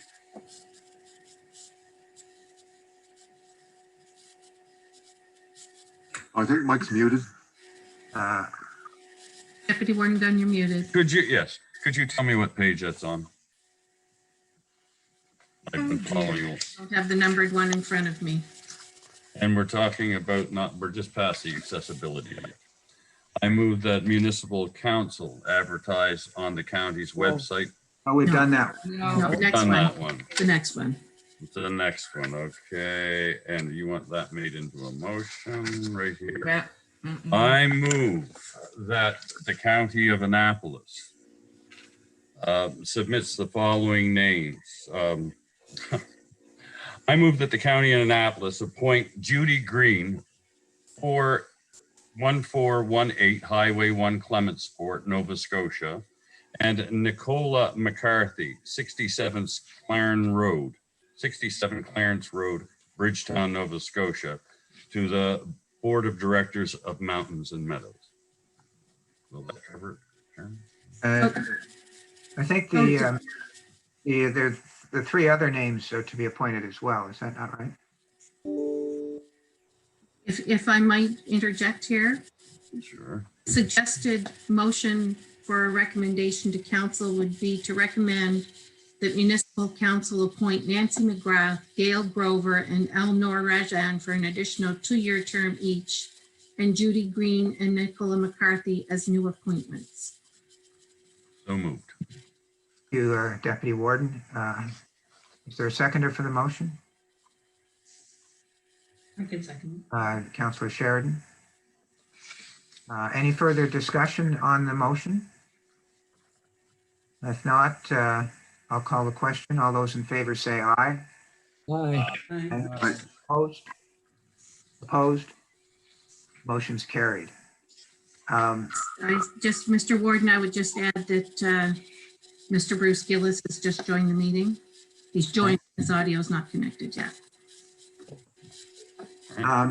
If I might, while we're talking about this, I would like to give notice of motion for the next committee of whole meeting that I'd like to have somebody provide me with a review of the relationship between the Mountain and Meadows, Annapolis County Municipal Housing Corporation, and the council.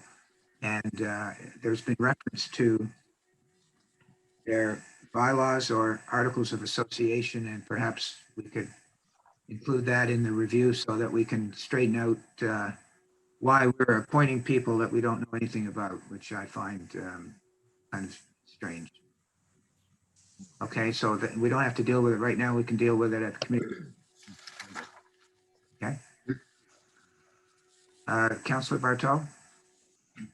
Is this, I don't know, maybe it's in the wording, but is this an appointment or just a ratification?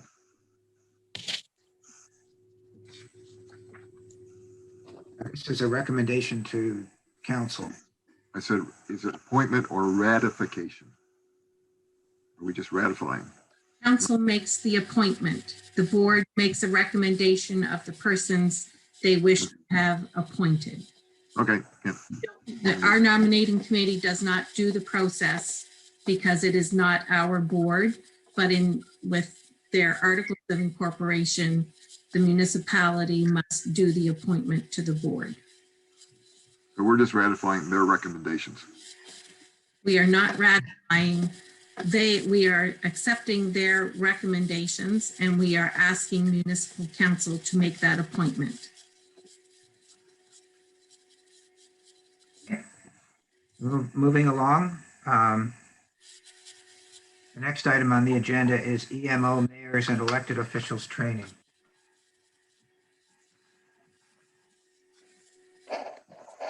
Is there a motion to this? Mrs. Campbell is available. She might have a bit more information on this. I think there's an error in one of the dates provided in this email. 3 dates. Warden, Ms. Campbell should be able to speak to it. Go ahead, Ms. Campbell. 15, 16, 17. This was forwarded by the remote coordinator in regards to council's availability to join with councilors from the other 2 towns, other 2 members of the Regional Emergency Management Organization for joint training, which is something that does traditionally occur early in the new mandate of councils.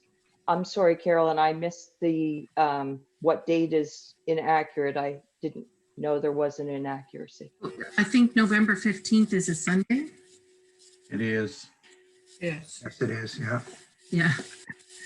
I didn't know if Andrew had suggested it. I couldn't get to the string of emails on it. I didn't know if Andrew had suggested, he did, okay.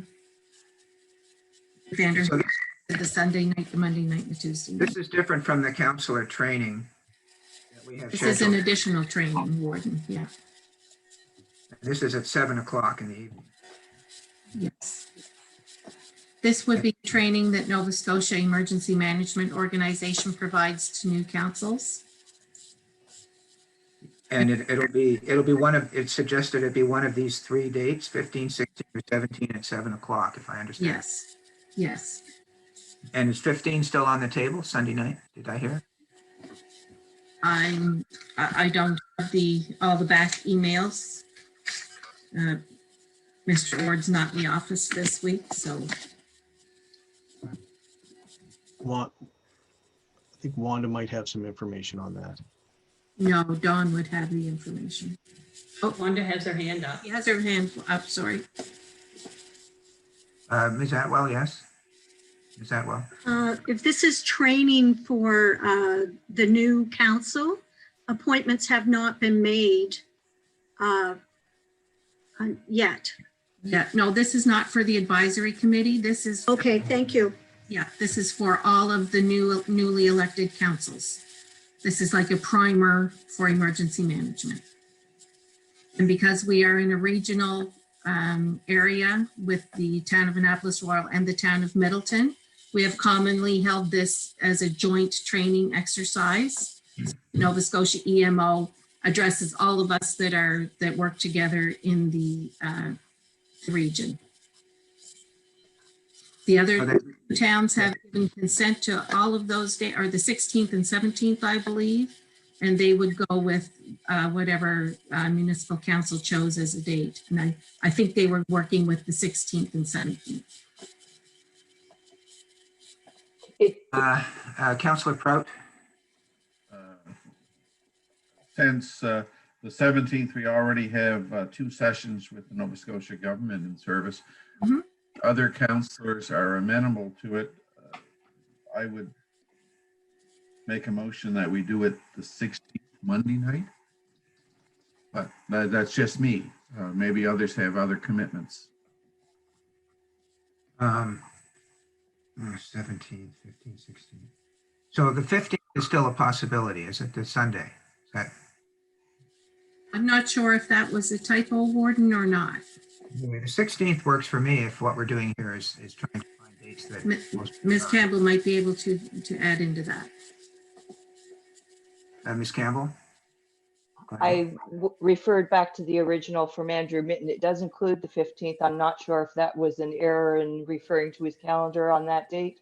But the town, I would confirm what was said by the municipal clerk, which the towns indicated the 16th or 17th would work for participation by their councils. I'm not available on the 17th, but the 16th in the evening I am available. If that works, if what we're doing is trying to put our calendars together and see what works for everybody. 16th is good. Councillor Connell? 16th. Beg your pardon? 16th? Councillor Red? Yeah. Red? 16th is good. 16th. Is there anybody that would object to the 16th? Great. If not, then let's, if I could ask the clerk to set it up for the 16th, Sure, thank you. 7 o'clock. That'll and be we'll by get Zoom some- as well. That'll be by Zoom. The invitation may come from Andrew Mitten from the province. But we'll be in touch. Thank you. Okay, thank you.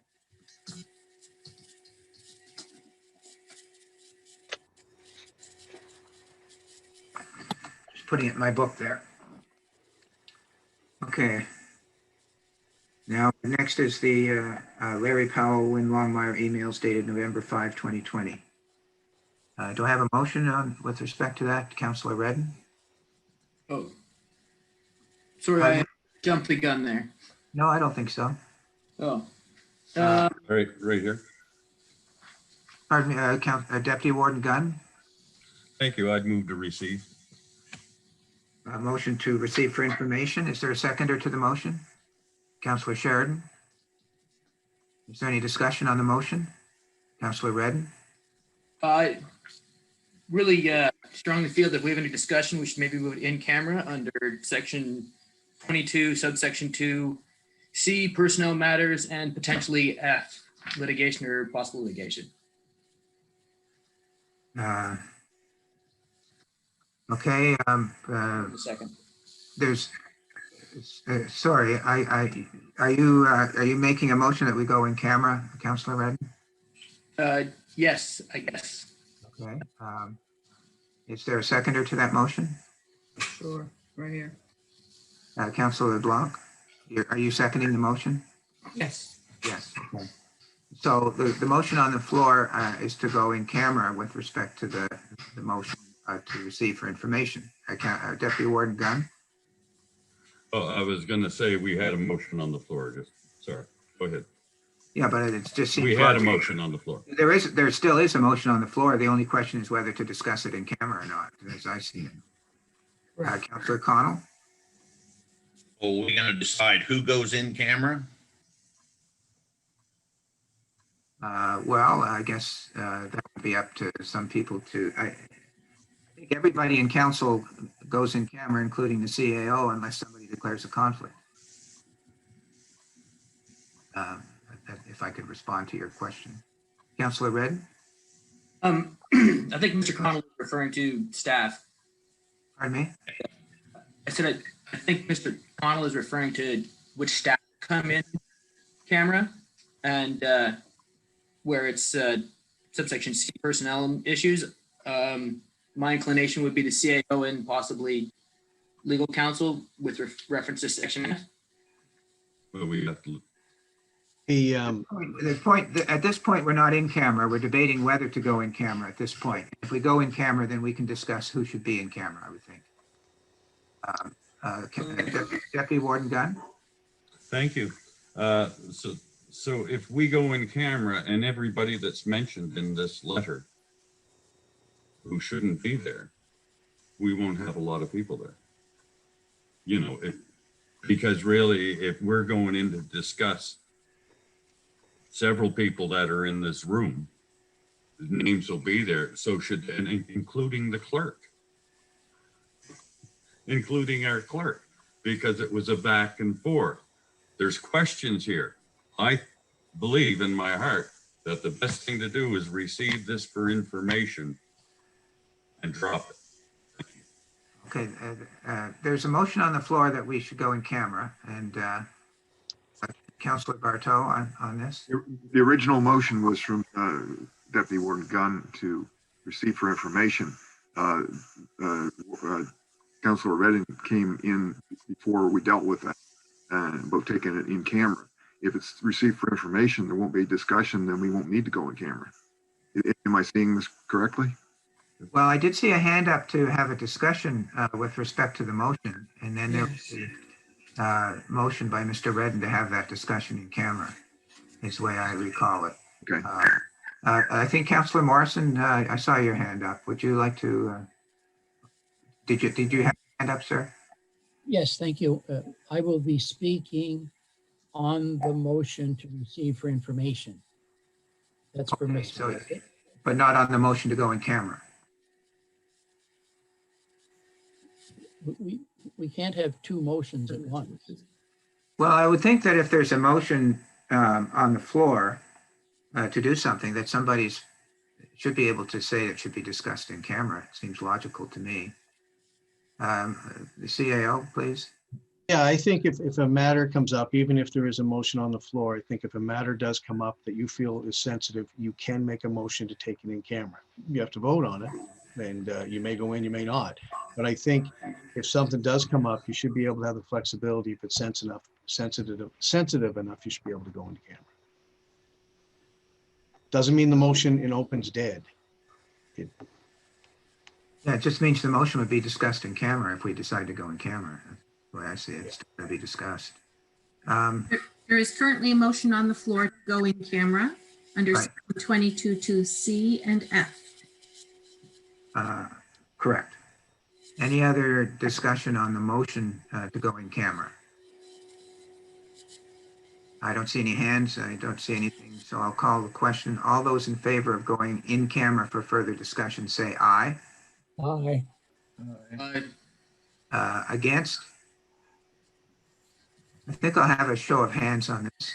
All those in favor of the motion to go in camera, raise your hands, please. 1, 2, 3, 4, 5, 6.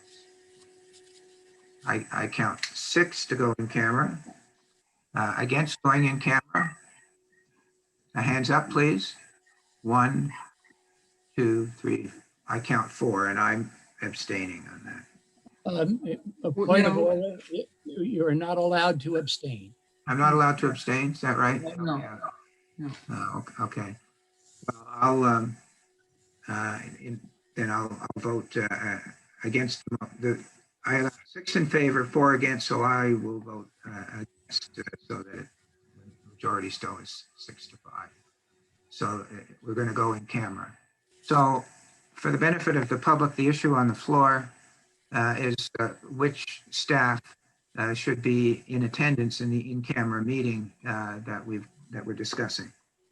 And I would ask somebody to, we had some discussion earlier, and I would ask that discussion perhaps to be continued at this point. Would anyone like to start the discussion? Trying to find that in camera. If there could be a motion to amend the order of the day to add this item to the agenda, please. Oh, okay. That's Deputy Warden. Councillor Connell, you're making that motion? Make that motion that we add this to our agenda to deal with today. Is there a seconder to that motion? Councillor Block? Okay, now could I please have some discussion on what staff should be in camera? I'm sorry, if you could finish the question on the motion, please. Question? Oh, To amend the order of the day. To amend the order of the day. Okay. All those in favor of doing that, say aye. Aye. Aye. Opposed? I don't hear any, so motion's carried. So Thank it's you. been added to the order of the day. So do we have a motion as to who should be in camera? I see Councillor Redden with his hand up. Yeah, so because I moved us to go in camera under C and F, I believe the CAO and council should be sort of the limitation of who is in camera with council. Okay, is there a seconder to? Our legal counsel, Mr. Gillis. Is there a seconder to that motion? Councillor Connell? Further discussion on the, and just so I could get an understanding of what the motion is. Sorry, the clerk is waving her hand here. I am waving my hand. So when we are participating in our meetings on Zoom, if I don't go in the room with you, I can't get you out. We lost. Point exactly. Okay, if you don't go, that's a technological issue, is it? Correct. Like you've got you're running the switches and. I am. Okay. So persons who are not in camera, I can put in the waiting room. Okay. Can I speak to how that works? Mr. Gillis, sure, go ahead. The problem is that the clerk is the one who takes the minutes. There's a motion to go in camera, she marks that down, and then if she leaves, who records the minute to go out of camera? Nobody. Well, I don't think you take minutes in camera, do you? You record the motion to go out of camera, do you not, Carolyn? I have to note the time that the motion was made to go out of camera. Yes. Yeah. You don't take minutes of the discussion. I do not take minutes. No, but she records the motion to go out of camera. If the clerk doesn't do it, who does? Maybe the CAO could do it for. Councillor Morrison, on the subject of what staff should be in the in-camera discussion. Thank you. I know that the Chief Administrative Officer is our sole employee, but it's been my experience that he relies on advice and counsel from his senior staff. And therefore, I think that the CAO should be given some latitude as to who should be in camera. Or we may find ourselves in a situation where we are discussing a subject and the CAO says, I don't have the full knowledge, but so-and-so on staff has that full knowledge. We would then have to adjourn the in-camera session or go out of in-camera until the CAO consulted with that senior staff member and then came back to it. I foresee potential for confusion with regard to the input of the CAO. Thank you. Can I ask what the practice has been in previous years? I'm looking at a number of staff here. CAO decides. No, but what have all of the staff? I'm looking at maybe 6 or 7 staff people. Do they all typically stay for an in-camera session? I'm seeing that the clerk is not. So, but I do. It is up to council. So there is a motion on the floor right now that it be. You're gonna have to. Mr. Ferguson, is that what, Councillor Redden, you made a motion, right? That it be, you remind me what it was?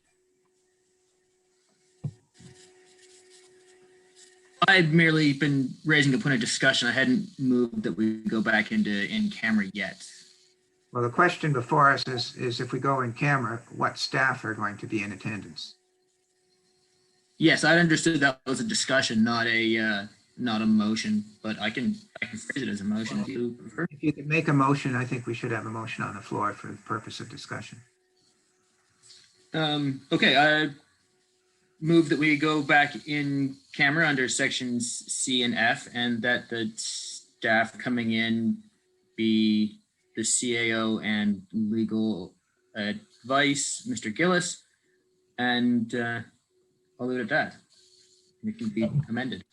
Is there a seconder to that motion? Councillor Cotw. Discussion. Councillor Sheridan. So as the clerk pointed out, once we're in there, we can't get back out because she's not there to technically bring us back. So how do we go around that? Would be my question. I can try a separate room. I think you can get out of the room without me. Out of the Zoom. Oh, this is confusing. Any other comments on the motion, Councillor Connell? Maybe for this Zoom meeting, we can add Carolyn at this time, but I think that we do need to work for clarification who has to be in the meetings, and so all councilors understand that. I think that we need some info on that. Are you moving an amendment to the motion that the clerk be included along with Mr. Ferguson and Mr. Gillis? At this meeting, I would make that amendment for just this meeting. Okay, is there a seconder to that amendment? Councillor Hudson. There's discussion on the amendment to add the clerk. So right now, if the amendment is accepted, it would be Mr. Ferguson, the clerk, and Mr. Gillis. Comment on that? Any comment on the amendment to add the clerk? Councillor LeBlanc. I'm all in favor in adding the clerk to this meeting. However, how are we going to deal if there's any issues with a counselor at this particular time? I think it's for the counselor to declare conflict. Okay. Okay. So the motion on the floor, the amendment to the motion is to add the clerk to the people being included in the in-camera session. So any more discussion on whether the clerk should be included in Councillor Redden's motion? Hearing none, I'll call the question. All those in favor of adding the clerk, amending the motion to add the clerk as one of the 3 people from staff going in, say aye. Wave your hand. Opposed? Hearing none, I declare the motion to make the amendment carried. Therefore, as I see it, the motion on the floor is that we go in camera, but the only staff members are Mr. Ferguson, Ms. Young, and Mr. Gillis. Any discussion on that motion? Councillor Morrison. Thank you. I remain adamant in my belief that the CAO ought to be able to have in camera with him those who desires. If council does not favor that, then I would hope that the CAO may be in camera permitted to ask for the assistance of staff members as appropriate. Thank you.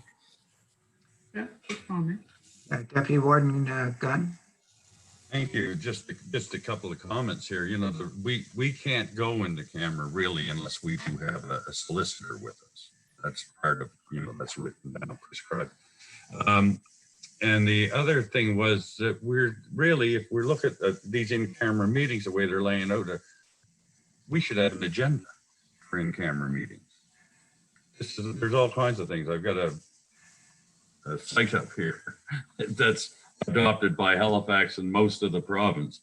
And that site has got all kinds of little rules on it, and I'm going to send it to you. That's all I have to say. Thank you. Again, the motion that's on the floor is that the 3 staff members I mentioned be the ones that go in camera for this discussion. Any further comment on that motion? Sorry. Go ahead. Okay. In regards to the personnel, I did hear someone say that it could be an HR issue. So Dawn Campbell will be our person. I'm not sure if you want to include her into that discussion.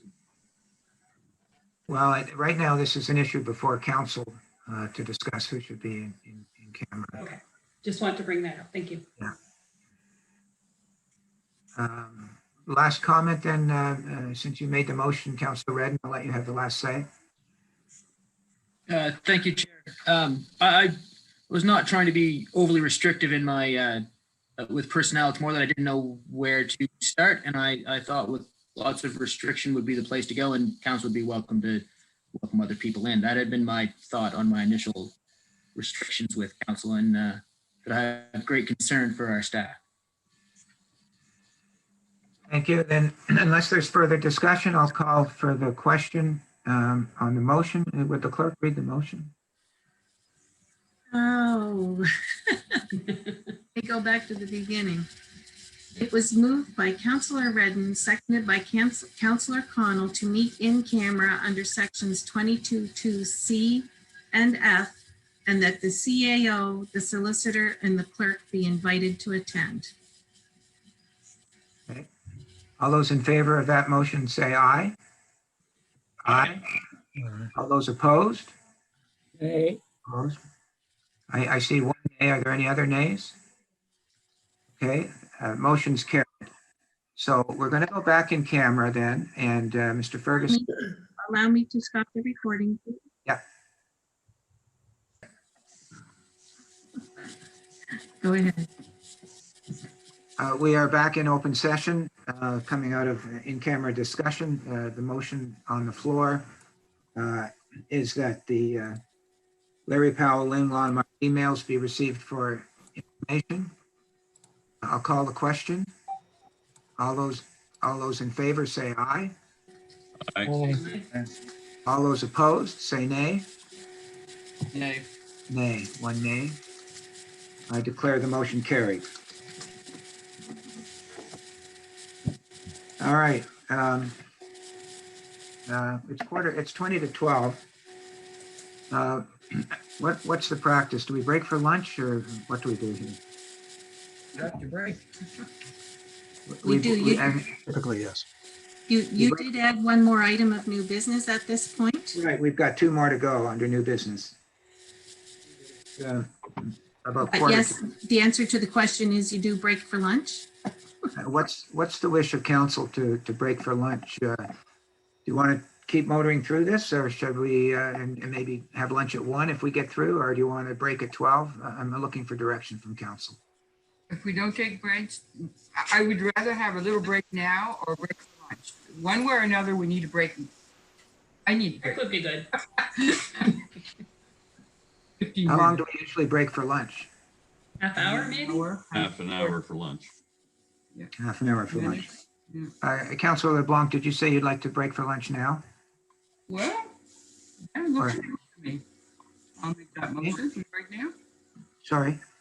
Second. Motion, we break now for Okay. lunch. Is that, I'm just looking for consensus here. I don't know if we need a motion. Do we need a motion to break for lunch? No. You can declare a lunch break, the warden. Well, since we have one request for a lunch break, why don't we do that now? And we'll come back at, say, a quarter after 12. Perfect. Fair enough? 20. Great. Okay. Perfect. We're done. Thank you. 12:15. See you then, kid. Yeah. Okay. RFD. What does RFD stand for? Request for decision. Request for decision. Parking and boat access proposal to Raven Haven, Kirk Hicks. And there is a recommend in our package. Would someone like to put this on the table?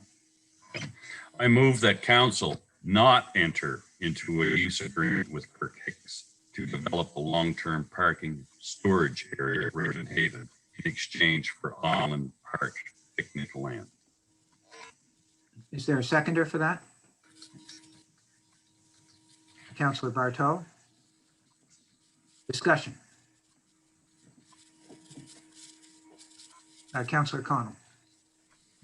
I'd like to table this subject because we know nothing about it, and I'd like to have Mr. Hicks come into the council chambers or meet us on site so we know what's going on and be updated on that.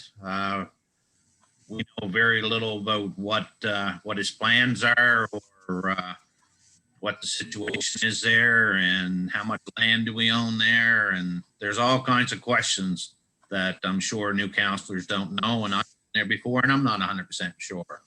So I'd like to table this subject until we get all the info. Is there a seconder on the motion to table?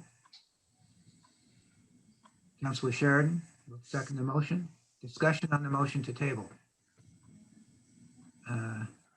Councilor Prout. I wonder if perhaps Albert could give us more information. I know it's new to new councilors, and I know we've talked about it, those of us been on council, but I did notice under other considerations, there were 6 parts to that, and I think it sounds like it wouldn't be a very good idea to have gone forward with this. I don't know if anyone wants to hear from Albert or not, but I just put that out there because he's been our point guy on this point. And I don't know. Mr. Dunphy, there seems to be a request that if you have anything to add to the memo, I'm happy to recognize you if you wish to say something. Sure. Thank you. So just excuse me, there is a table to motion on the floor? Yeah. Hello. Yeah, and what is a motion to table not debatable? Is that what you're suggesting? That's correct. That's Okay. right. Not debatable. So then do I call for a motion or do I assert my rule on it? There's been a mover and a seconder. It was moved by Councillor Connell, seconded by Councillor Sheridan to table the matter and meet with Mr. Hicks before making a decision. Another call came in and just shut everything down. Sorry. Okay. So I think if I may help, the tabling motion, I don't believe allows you to set a time. I think you can defer it and set a time, a deferring motion. Would that be correct, Carolyn? I'd have to look it up. Well, I take it that tabling means that it kind of goes into suspended animation until somebody wants to bring it back, right? Yes. Yeah. That's correct. So I'm told that the solicitor has said that there's no debate on the motion to table, so I will call on a vote on the motion. All those in favor of tabling the motion that's on the floor about Raven Haven, say aye. Aye. Those Aye. opposed? Opposed? I see one, Councillor Bartow. Any other opposed? And, Councillor Prout, you're opposing it? So, yeah. So it appears as though that the motion to table has been approved, and therefore this issue will be tabled until it's brought back.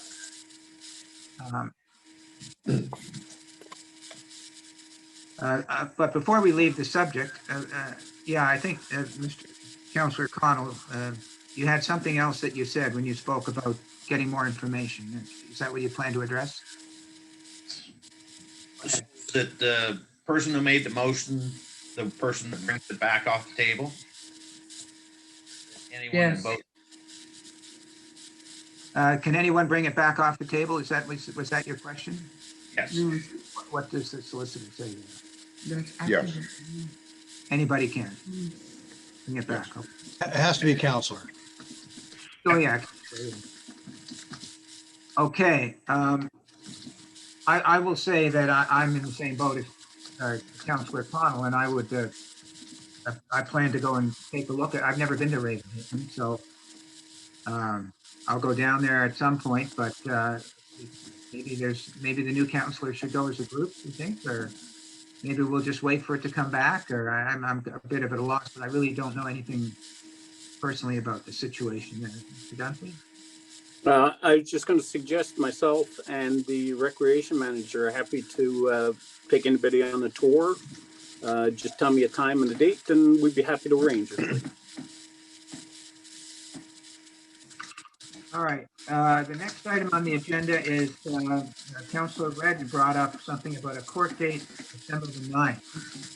Now, I don't know if this is something we need to go on camera about. Can somebody at least tell us what it's about? Because if there's a court date, it could be a public issue. There's something happening on December the 9th. Can somebody tell us what it is? Bruce, it has the matter with the Department of Environment that was heard last week. Has that been put over to December 9th? Is that the date? I don't have my calendar right here, but I know that there is a court date coming up where the Department of Environment has laid charges against us for breaching an order, and we have entered a not guilty plea. That matter is also, as some councillors will know, the issue before a couple of other matters before the Supreme Court. And my position will be when I go to the provincial court that the Supreme Court is going to be dealing with this, and they shouldn't attempt to make a decision on whether something's in favor of or not in favor of the legislation, while the Supreme Court is going to be dealing with it, and their decision will be superior. So it should be. I'm at sea on all this. Can you tell me what the Supreme Court is dealing with? There's matters before the Supreme Court dealing with the waste transfer station in south of Bridgetown. The Environment Department has, number one, laid a charge in provincial court under the Environment Act that we have breached something there. The ones in the 6 charges, right? I think you're right. Yeah, I don't have it right here, but I think that's right. Those 6 are all days. in provincial court. Yes. They're set one for May, right? Yes. Okay, so what's the Supreme Court stuff? The Supreme Court, there are challenges to the order that was issued that supposedly has been breached or allegedly been breached, because there's a question whether they had authority to issue that order. Sorry, not whether to issue it, but whether to revoke it. They issued a permit to the county to construct this station and operate it, and then a week later, they said, "Oh, we didn't mean to do that. That was inadvertent error. Sorry, that's no good." Well, our argument is, and I think it's a pretty good one, there is no authority in the Environment Act to revoke or terminate a permit unless the terms and conditions have been breached. And there was no such term or condition. The environment manager is simply saying, oh, that was an inadvertent thing. I didn't mean to send you that. Isn't that the defense in the criminal court prosecution? Isn't that your defense? Our defense is, yeah, there was no, there was, the order was in effect. What's the Supreme Court thing? How did that, who brought that? We did. For a declaration, as to the state of the law, as to whether they can revoke or whether they can't revoke a permit when there's been no indication that the terms and conditions haven't been met. We met all the terms and conditions. And then they turned around and said, oh, by the way, we're revoking that. Okay, so when was that filed, that application for a declaration in the Supreme Court? Oh, 2 weeks ago, 3 weeks ago, something like that. It was actually filed earlier than that, but we didn't get the minister served until a couple of weeks ago. So we served the official who had issued the so-called revocation based on what the minister had advised her to do. And so we also joined the minister, and it took a while to get him served. There's been no answer filed to that application yet. That's the same issue that's already before the provincial court. Yes, but the provincial court, I'm not sure whether the provincial court can make that determination, but they would have to follow what the Supreme Court says, being the superior court. And is this something's happening in December the 9th? Is that what we're talking about? I'm trying to remember the dates, and I don't have my calendar right here, so I can't say, but I will check it and report back as quickly as possible, let people know. Did the CAO say that we were in court last week on something? We were in court on something else entirely, and it was just put over. What was that? That was the request under the Supreme Court action to get directions as to how to proceed, because there's no procedure laid out in the Environment Act. Oh, so it related to the Supreme Court action you've just been telling us about? Yes, yeah, it was a first appearance. There's no procedure laid out, so there's also an appeal to the minister's decision that was joined with that. There are actually several different grounds of action, and one is an appeal under the Act, and there is no process laid out under the Act or even under the rules. So we asked for directions from the court as to how to proceed, and we're going back next week. No, December 9th, is it? Yeah, December 9th. If that's the December 9th date, we're going back to ask for further direction. So, tell us how to deal with this. I take it, I mean, I'm a new counselor. I don't know if the old counselor knew about this in any detail. Oh, yes. Is there a memo explaining all of this that I can read or something? As I say, I don't have my file here, and it's about that thick, but I'm sure, yes, we would have submitted a pre-hearing memo to the court saying, here's what we want to be done at this motion for directions. What I'm looking for is a memo to council, and it may be a confidential memo to council. Excuse me, bringing us all up to date as to what this is all about. I think we should know. Sure, for the new counselors, the old counselors would be aware of it, but the new counselors would not. So, yes, it would be in our solicitor's reports going back 4 or 5 months. When could you get us a report on the provincial court prosecution and the Supreme Court application? I'll talk because they obviously relate to the same thing. When could you get some kind of, I'm thinking of a 3 or 4 page summary of what's going on here for the benefit of council. When do you think you could have that for us? Oh, within a week, I would think. I could bring it in and to report at the next council meeting, I would think. Well, I'd rather that we get something in writing that we can read and understand. You don't need to bring it to council. Oh, sure. To read it and understand it. So could you get us something in writing, you say, in a week? Some history and what the issues are and why there's 2 actions going on and all that kind of thing. And then we sit after, at some other council meeting. Sure. Yeah. May I add that I think the report would have to go to council. I don't think it could be mailed. I think it should go on the council agenda. It could be an in-camera matter or it may not, but I think it would have to go to the whole council. Well, I wasn't suggesting anything else. Okay. Yeah. I'll try to get it set up so it could be distributed with the program for the next meeting if possible. I'll do my best. What do you mean by the next meeting? There's a meeting a week from today, right? Yeah, no, I don't want it. I'm, it takes a while to figure this out. I don't think, I understand if it's a motion for directions in the Supreme Court action, then it's an application. And you go to court for directions and the court will set out, timelines and whether you're going to file, documents and discovery, all that stuff, right? Mr. That's Gillis? right. That's right.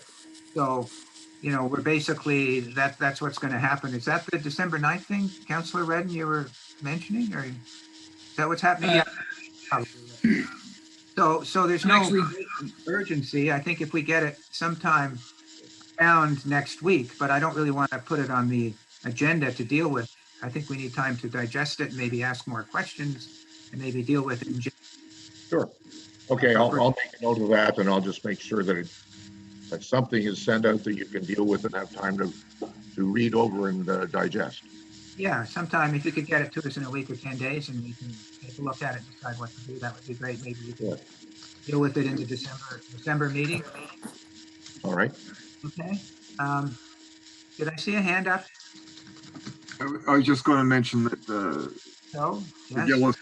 Mr. Gillis noted the week from today, but the next meeting is Tuesday. So, Thursday. So that, your time frame was a little tight anyway. Yeah, I think we'll deal with it in the December meeting if we all feel that we're well enough informed at that time. Did I not remember that the meeting that was originally scheduled for Tuesday was put over till Thursday? That's correct. Correct. Yes, it is Thursday. Yeah. All right. Next meeting, right? Ms. Young, do we need to record this request and the undertaking from the council to get something in a week or 10 days? Do we need to record that? If you are requesting the solicitor to do something, it should appear as a motion, yes. As a motion? Would someone then like to make a motion that reflects the conversation that I just had with the council? And someone will have to state that, please. Okay, Councilor Sheridan, please, I recognize. I would make the motion to have Mr. Gillis draw up a summarization of the pending court case and distribute it to all of council. And I think a court cases, you're including both the provincial court one and the Supreme Court one. Yes. And I can give you more accurate dates and so on. It seems to me that the provincial court one has been set over to sometime in the spring for hearing. Yeah, but I'll confirm that. Is there a seconder to the motion? Councillor Redden? Any more discussion on the motion? Any more discussion? Hearing none, I'll call for the, would you read the motion, please, clerk? Sorry? Read the motion, please. It was moved by Councillor Sheridan, seconded by Councillor Redden, to have Mr. Gillis provide a summary of pending court cases and distribute to all of council. We might clarify that just for the record that it's the court cases that deal with the waste transfer station. Yeah. How do you want the to waste describe transfer station? Transfer station. Yeah. Is that fair enough? Yeah. Right, I'll be down here probably the supper time. Okay. All those in favor of the motion, say aye. Aye. Aye. Aye. All those opposed? Motion's carried. Thank you.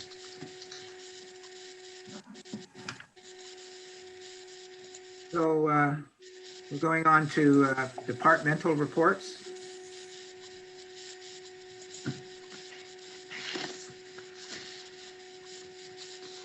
Okay. First one is community development, October. How do we deal with these? Move to receive.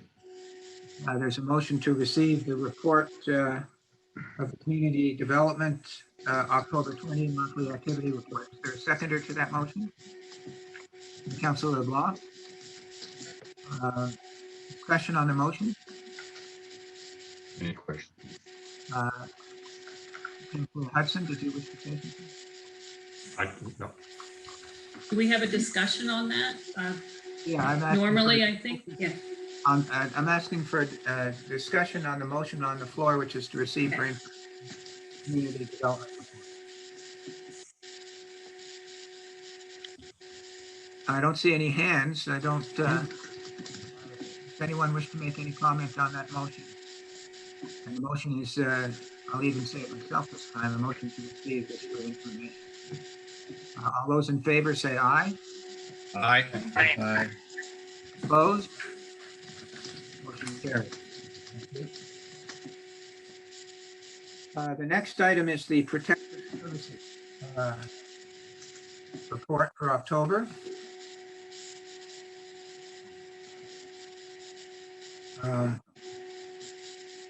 Is there one wishes to make a motion with respect to this monthly report?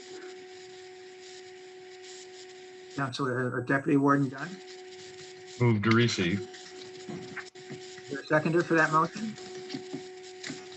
Councilor Longmire seconds it. Is there any discussion on that motion? I don't see any hands. I don't hear any voices. So I will call for the motion to receive the Protective Services report for information. All those in favor say aye. Aye. Aye. Opposed? Motion carried. Now the next is municipal services, which is not available at the time of printing. Have we received it since? No, Mr. McGinnis is out on medical leave at the moment, so one did not arrive. So we'll just pass that. The next is the report from the CAO report. Is there a motion in that regard? Councilor Gunn? Move to receive. Deputy Warden, sorry. Move to receive. Receive. Is there a seconder for that motion? Councilor Hudson. I've got a few questions, but I'll leave the floor to some others. Councilor Connell. Yes, under the CAO's report, the fuel switching project, and he mentioned something about that at the workshop, but we didn't get a lot of details on it. So tell me where that is on the page, please. 8th bullet. Eighth bullet from the top one. You'll if you recall, we were in workshop. It wasn't recorded. We can't make a public announcement. It relates to contribution agreements. I have to talk about this in camera. But is this something we're going to be updated on before we have to make any decisions? That's all I ask. Well, if you go in camera, I'll be happy to answer. Maybe you could explain to me at least more about what this is about. It relates to funding from other levels of government that we're not allowed to announce. We have to sign contribution agreements.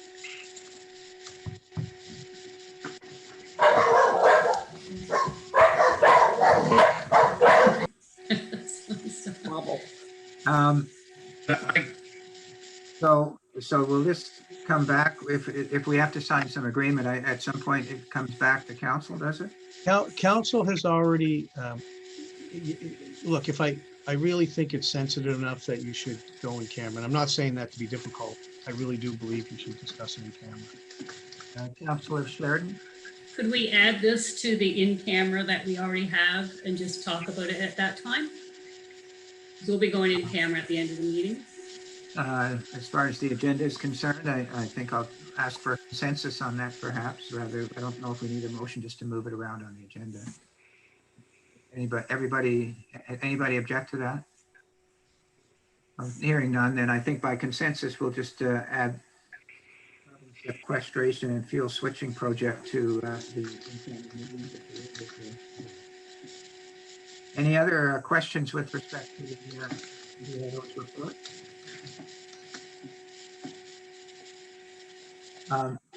Any other questions on it?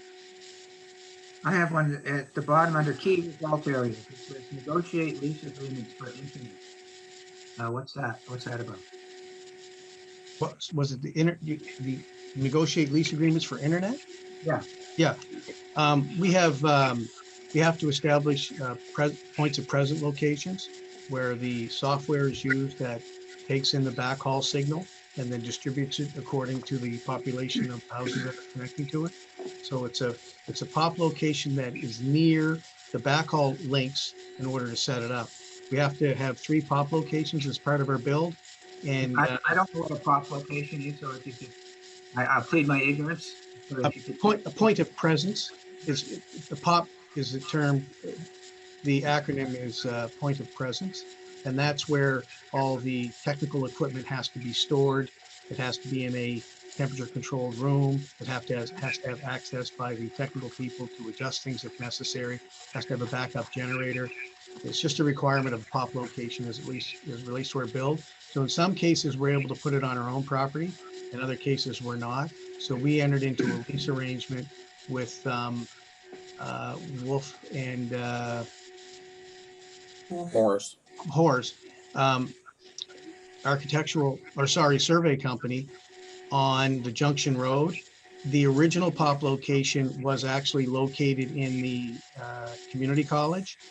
The community college, we asked to see if we have a POP location there, but there may not be enough room. So they're allowing us to temporarily use the POP location as we test our system. And we do have some customers connected right now.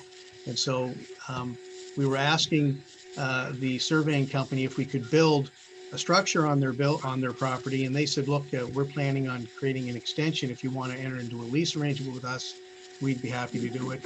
And we looked at it. It seems to be a reasonable way to go. And that's really what the lease agreement is about. So it's only one lease agreement that we're referring to here, because it's in the plural here. Well, I wasn't sure. It just depends on where we were going to locate the others. It just so happens that we're locating one in this office building, and the other one's going to be located in the rear property of the Bridgetown building. Oh, okay. Okay. There's a bullet in top of that. There's finalized agreements with EA Farron Limited. What agreements are those? Well, so for example, we had signed a letter of intent about 1.5 years ago with EA Farron Limited on some things that he would have to perform in order to get to the next steps of the franchise arrangement. And so the letter of intent basically said that we'd need 2 agreements with them. One would be on how the project would move forward and how we would progress pay, no more money exceeding than 7.2 million. It's laid out in that agreement. And then the lease agreement is how we recover the money as it relates to what we're advancing. So the entire 7.2 million is meant to be paid back. So those are the 2 agreements basically.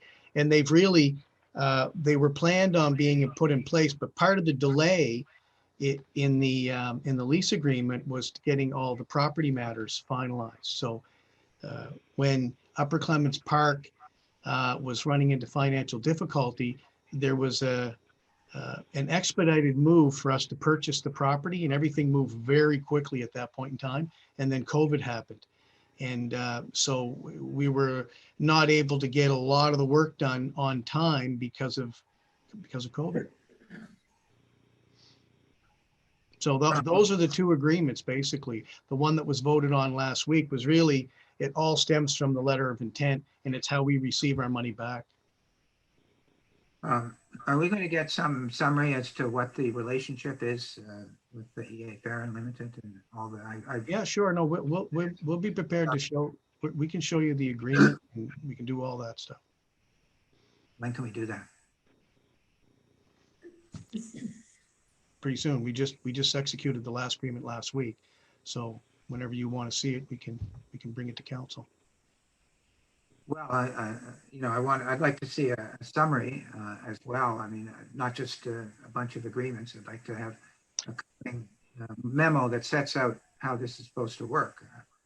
Stuff I've read in the public domain so far has talked about a guarantee from Mr. Farron, and then that was changed, and then it talks about some security that isn't mentioned, and it's all a mystery at this point to the public. I think as counselors, we should understand what this is. So can I get a memo along with the documents, and how long would it take for you to put that together? Well, just from a procedural perspective, we're dealing with the third party, and it's really a FOIPOP request. So I have to go through that process. I have to check with him on sharing a document.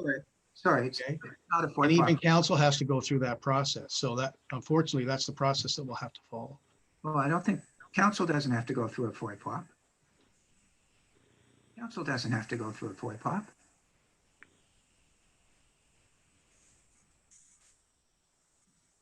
We're the council. These are our documents. This is what we're doing. Right.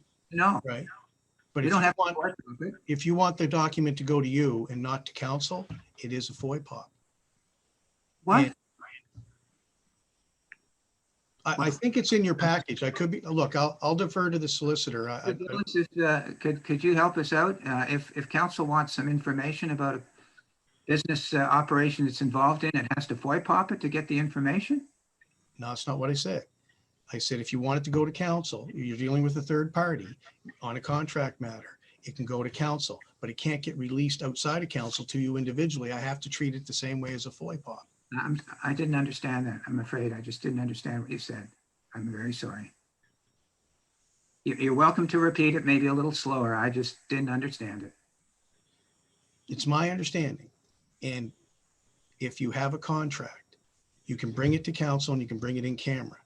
Okay, and I can show you all that. But if you ask for it individually to go out of that process, I believe I have to treat it as a FOIPOP request. That's what I'm saying. And I'll defer to the solicitor, but I believe that's the process that has to be followed. Well, I believe that's correct. It can go to council. That's not a problem. And is that, I think that's what the warden is asking for, is that it be. Asking for a report to council, that's right. Yeah. So I don't think that the FOIPOP legislation comes into play at all. Well, it can go to council and council can review it and do whatever they wish to do with it. But if it's an agreement with a third party, it can't be sent out to the public without the FOIPOP. Well, maybe we'll cross that bridge when we come to it, when we see what's produced for us. But I think, John, the letter of intent lays pretty well everything else out, doesn't it? And council's already gone through that, so that's available. The only thing is we didn't use indefeasible rights. That's the only thing under the letter of intent that would be different. Yeah. And so, yeah, the letter of intent, all that's available. And if it helps, the actual agreements are not long. So at this point, I guess you're going to provide something for council, and we'll decide when council gets it what we can release, if anything. Sure. So when can we have that, Mr. Ferguson? Well, if you're going in camera with it, I can have it as soon as you like. But I have to follow. No, we want it in writing. We want a written report setting out, A, B, C, how this arrangement works with respect to Mr. Farron and the others, and also, borrowing money from the bank and all that kind of stuff, a whole roadmap of what's going on, and then attached to that the relevant documents. That's what I'm looking for. I believe that's all in the letter of intent, isn't it, John? Except for the term indefeasible right of use, which we had a look at, and we determined that if you give property with an indefeasible right of use, you're actually transferring the property. In this case, it was my recommendation, instead of that, we give them a long-term lease. We still own the property, which we need to do in order to spend the money from the Municipal Finance Corporation. I had the legal opinion that an indefeasible right of use was essentially fee simple, and that isn't what we wanted to do. So again, I'm going to say that I'm looking for a 4 or 5 page memo outlining all of these complex business relationships and with the documents attached. When could I have that in writing? Yep, sure.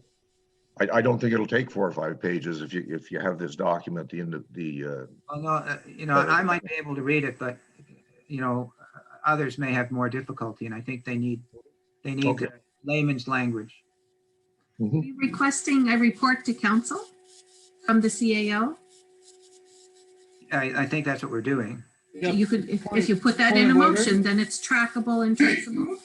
Yeah, all right. Well, then when someone. Point of order. Yes. I believe there's a motion on the floor, isn't there? To accept the CAO's monthly report. We're discussing that motion, I believe. Oh, right. I guess that's true, yeah. Just don't want to get ahead of ourselves. Maybe I'll ask for that motion after we finish discussing something else with respect to the CAO's report. I'll move along to another point then on this. Number 2, prepare for partial reopening county offices. State of emergency remains in effect. I believe that there's still, you go to the council front door, council offices, but you can't walk in and speak to the receptionist behind a plastic guard, which is, I stopped in when I was in Halifax last week, and you can walk into the Halifax offices and speak to somebody about what your concern is. I've been to the village of Kingston, and they don't even have plastic there. You can go in and speak to the fellow with a mask on.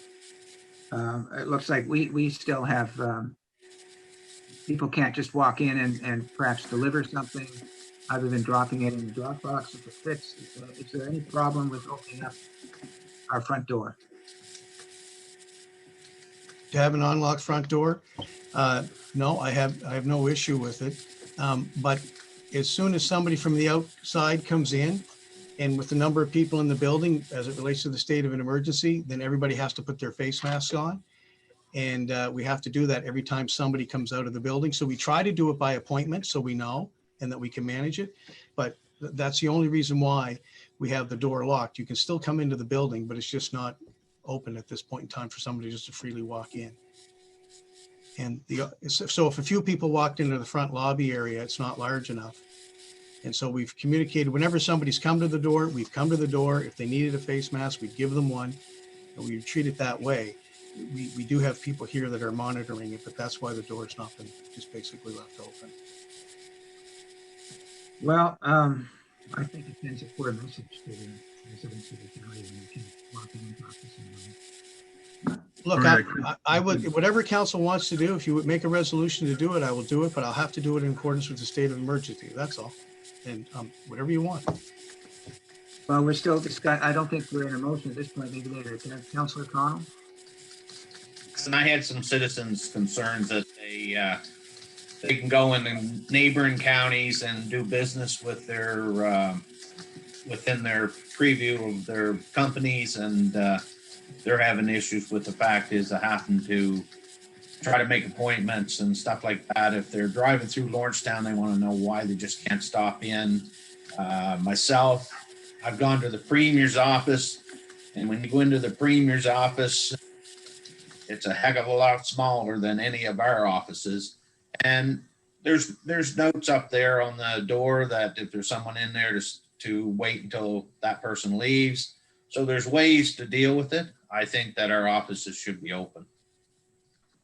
Well, maybe I'll wait until we finish then with the motion on the floor, which is to review the CAO's report, and that'll be the second motion perhaps we might make. I've got one about the memo on the agreements, one about the front door.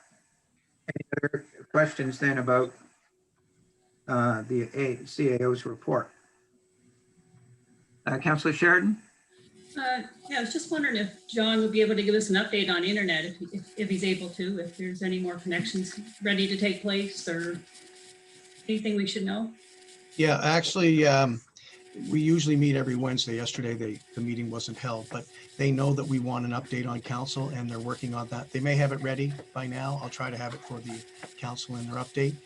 And they typically update it. If you go to the Seaside Communications webpage, and I think it's seaside.ca/Annapolis, it'll take you to the webpage, and it's I'm sort of glad you raised the question, because Seaside called me the other day and asked me to have the new warden photograph taken and to be a part of the introduction of that page. So they've asked Alan if we could do that.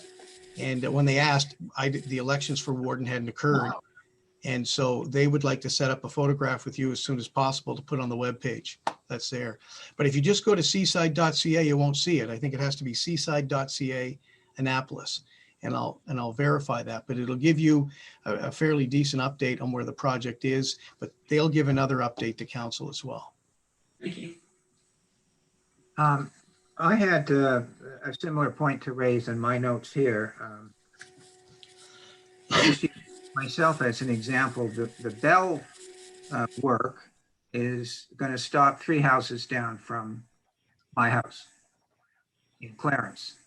And I was able to determine that because one of my residents managed to get a very detailed map from Bell, which set out exactly the street number where they would end their hookup and where the county work would allegedly start their hookup. It's probably my own difficulty, but when I try to find a map of where the county work is going to be, I see a bunch of squiggles on a piece of paper that I really can't decipher. And I really think one thing I've heard pretty well more than anything from the residents is, you know, where is this going to be? When's it going to be? You know, even in my own situation, I don't even know if I'm on the list for the county stuff because I can't read the map. And I really, somehow we need to get better information to our residents, like Bell did. You know, they've got wonderful maps right to the street number of what's happening there. And then if you get that out to the public, all you have to do is update them on how far along you've got. But I don't know, I'm asking other councillors, have you met the same issue that I have? Is it just me? Yeah, Councillor Connell? Yeah, I've never seen a map or other than that, what you're talking about is just a map of our county with just marks through it. No indication where they stop, what civic number do they stop at. Residents don't know if they're on their street. I had similar questions when I went door to door too, is that there's not a clear map of sorts that say exactly where the county's internet's going. Well, maybe I'll mark that as the third motion we might entertain after we go through the report here for that. Fair enough with everybody. Any other? We'll bring that back. Could you provide the Bell map? I'd like to see it if possible. And Councillor Connell, if you give me the contact of the person that you're talking about, we'll see about making sure they don't have difficulty coming in to meet with the county. I'll have to find it. I'll do my best. It came from one of my residents months ago. Going through your report, solid waste collection and disposal. What exactly does that mean? That the transfer station stuff, or what is that? Where are we? Number 6 at the bottom list, upcoming strategies, solid waste collection and disposal. What's that? So we have a transfer station. We haven't established the citizen drop-off section yet. That's something that's in our plans, to have an area where the citizens come in and drop off their stuff. We don't have that, so we still have some things that we're working on the site. What things are you working on? Well, just that, plans to develop a public drop-off site at the transfer facility. Yeah, are you planning to buy more land or No. do some agreements with anybody, or what are your plans to do that? No, it's going to be on the land that we purchased. And it's just a part of our step forward process of developing a fully operational transfer station. It's in our capital budget, and it's been approved by council. It's something that we're working on.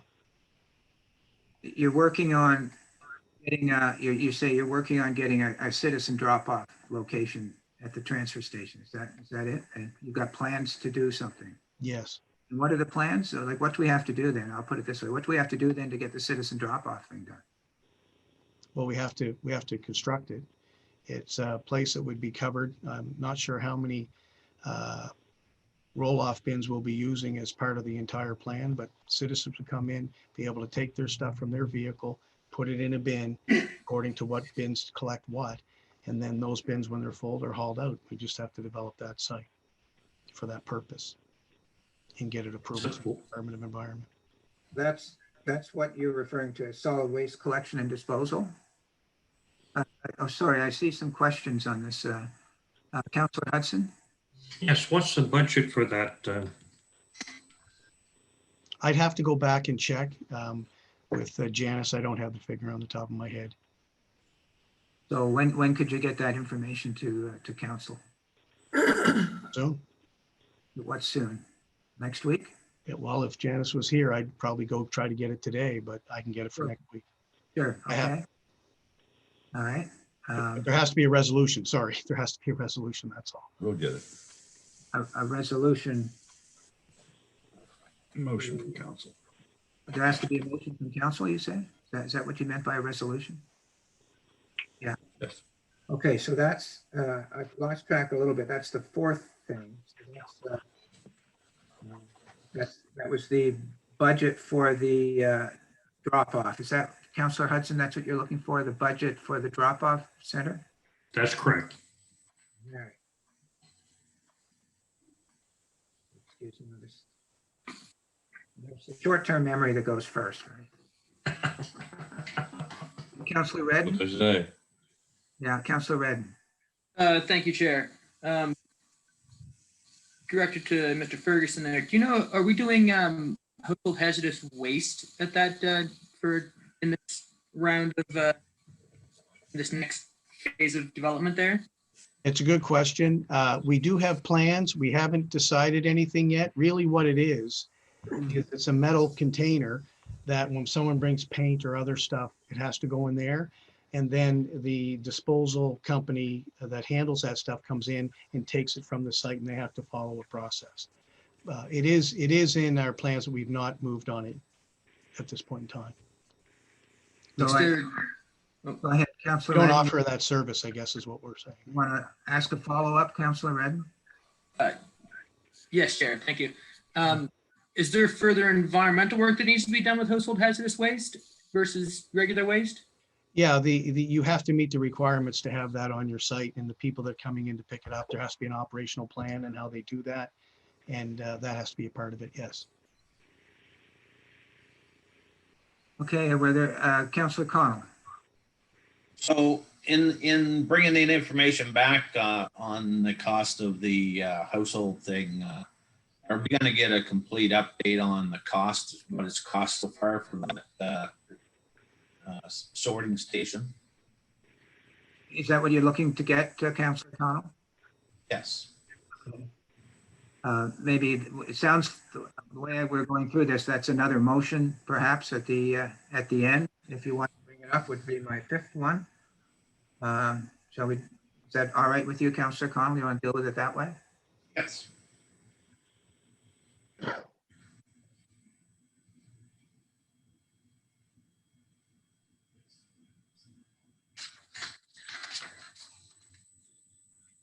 Okay, anything else on the CAO report on solid waste collection and disposal under upcoming strategic issues for November? Anything else on that bullet?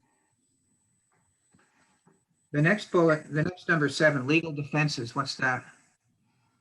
Well, we're in arbitration with Mainland Telecom, and we're being sued by Valley Waste and the 6 other municipal parties: Kings County, Berwick, Middleton, Wolfville, Kentville, and Annapolis Royal. Right, but what's upcoming on that? It says upcoming strategic issues. What's coming up? Well, we anticipate some activity as it relates to the legal defenses or the legal actions that were filed by the other parties quite some time ago. There's been no movement on it. And as with respect to the arbitration, we had an arbitration hearing about a week ago, and they're trying to schedule another date for the arbitrator, but the arbitrator won't be back until November 16th. So I anticipate it'll still be in November, but I don't have the date. What'll be in November? Exactly. Is that the final arbitration hearing? I don't know if it's the final one, but it's an arbitration hearing. Yeah, no, but is it just to determine, dates for production of documents and discoveries and stuff, or is it the final hearing? Well, that's a good question. There's some discussion going back and forth on how they're going to handle that, and I don't think they've come to a final decision. But I think you have to put your evidence forward, I think is what's going to take place. But I'll go back and verify that. Well, how's counsel going to understand what's going on in this lawsuit? Can we have a memo from counsel on the history of it? And I know you distributed the pleadings at the workshop the other day. Mm-hmm. But we need to have some outline of what are the issues and how much is that issue and all that kind of stuff. Don't you think? Yeah. Should we? I think it may be in there. If not, I'll be happy to share. What might be where? Sorry. Well, the pleadings that we shared with you, Yeah. fairly detailed, and we already have a package of evidence that I think was also submitted to council. I'll go back and see if there's any further evidence that you would like to see, if you want more detail, but it's really before the arbitration. You want me to give? No, I was looking for. I wasn't looking to look at the evidence. I was looking to get a memo from our lawyer. Okay. Setting out the issues, what's transpired, what the issues are, how much money is at issue. We need to understand what's going on in litigation in our name, I would think. And the first step, at least, is to get a report from our counsel. So I'll make that as the sixth motion. And Can you list what you were asking for too? You just mentioned them. I didn't get them all We'll down. get to it when we get to all the motions. Okay. All right. So right now we're talking about legal defenses under number 7 on upcoming issues. Deputy Warden Gunn. Thank you. John, and my question through you, Warden. Is Bruce Gillis's law firm handling this, or New Brunswick? Or both? That's what I would like to know. Now, will this information answer that? The mainland matter is really primarily it's Gary Falloon that's been looking after that. Gary worked on the original contracts that took quite some time to develop, stemming from around 2017. And then when we terminated for convenience and the process of finalizing the work under the existing contract, we finalized.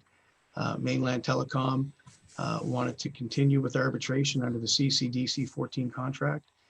And they are trying, I have to be careful because I'm not supposed to speak about the pleadings and what's going on with the arbitration. But ultimately, they are seeking a significant amount of money. And our position is that they're not entitled to that significant amount of money. Does that answer your question or a follow-up? Well, it does. It answers that part of the question, but I also it's still going to lead on to another one. And that's just going to raise a hullabaloo when I ask about the legal fees. So I'm just going to leave it alone. At some point, we will find out what those legal fees are. Thank you. Councillor Connell. Mr. Gunn, Deputy Warden Gunn asked a question, who was doing the representation? Us new councillors don't know the names of the solicitors other than Mr. Bruce Gillis. So was that a New Brunswick lawyer or Bruce Gillis's office? That's a New Brunswick lawyer. Okay. Any other questions on the legal defenses under upcoming issues for November? Okay, hearing none. Next issue is major development project. What's that? Well, I'm forecasting. We have a potential major development project in the Cornwallis area. There was a newspaper article on it. They are working with our planning office on some of the requirements for buildings and setbacks and whatnot. And there are some other issues that we're dealing with. I did receive a letter just the other day, and I believe we'll be having some discussions with that potential major development. You're talking about the Zuri, is that the right name? Yes. There was some public information about that there's an intention to increase the workforce there. Is that what you're referring to? Yes. Okay.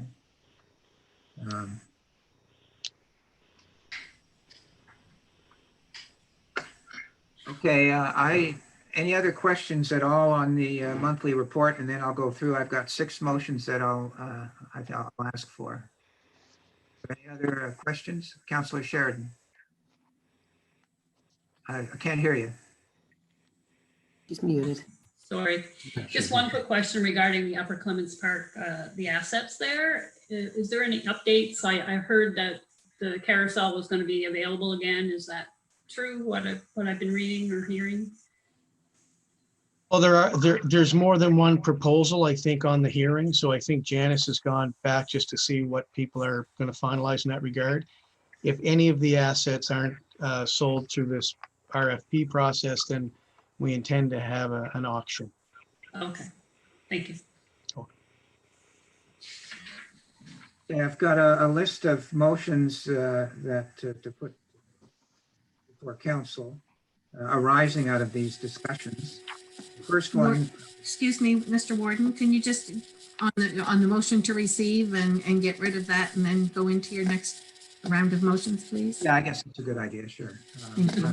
Councillor Connell, did you want to say something? Just gonna say the same thing. We gotta pass the motion to receive the report. So there's a, it's been so long ago, there's a motion on the floor. Is there? There's a motion to I can find, if you just give me a second, I can find. Was moved by Deputy Warden Gunn, seconded by Councillor Hudson to receive the October CAO report for information. And that, okay, all those in favor say aye. Aye. Opposed? Motion's carried. Now, I've got a list of 6 motions that we could discuss arising out of that. And I'll just do them in the order that they came up. The first one was I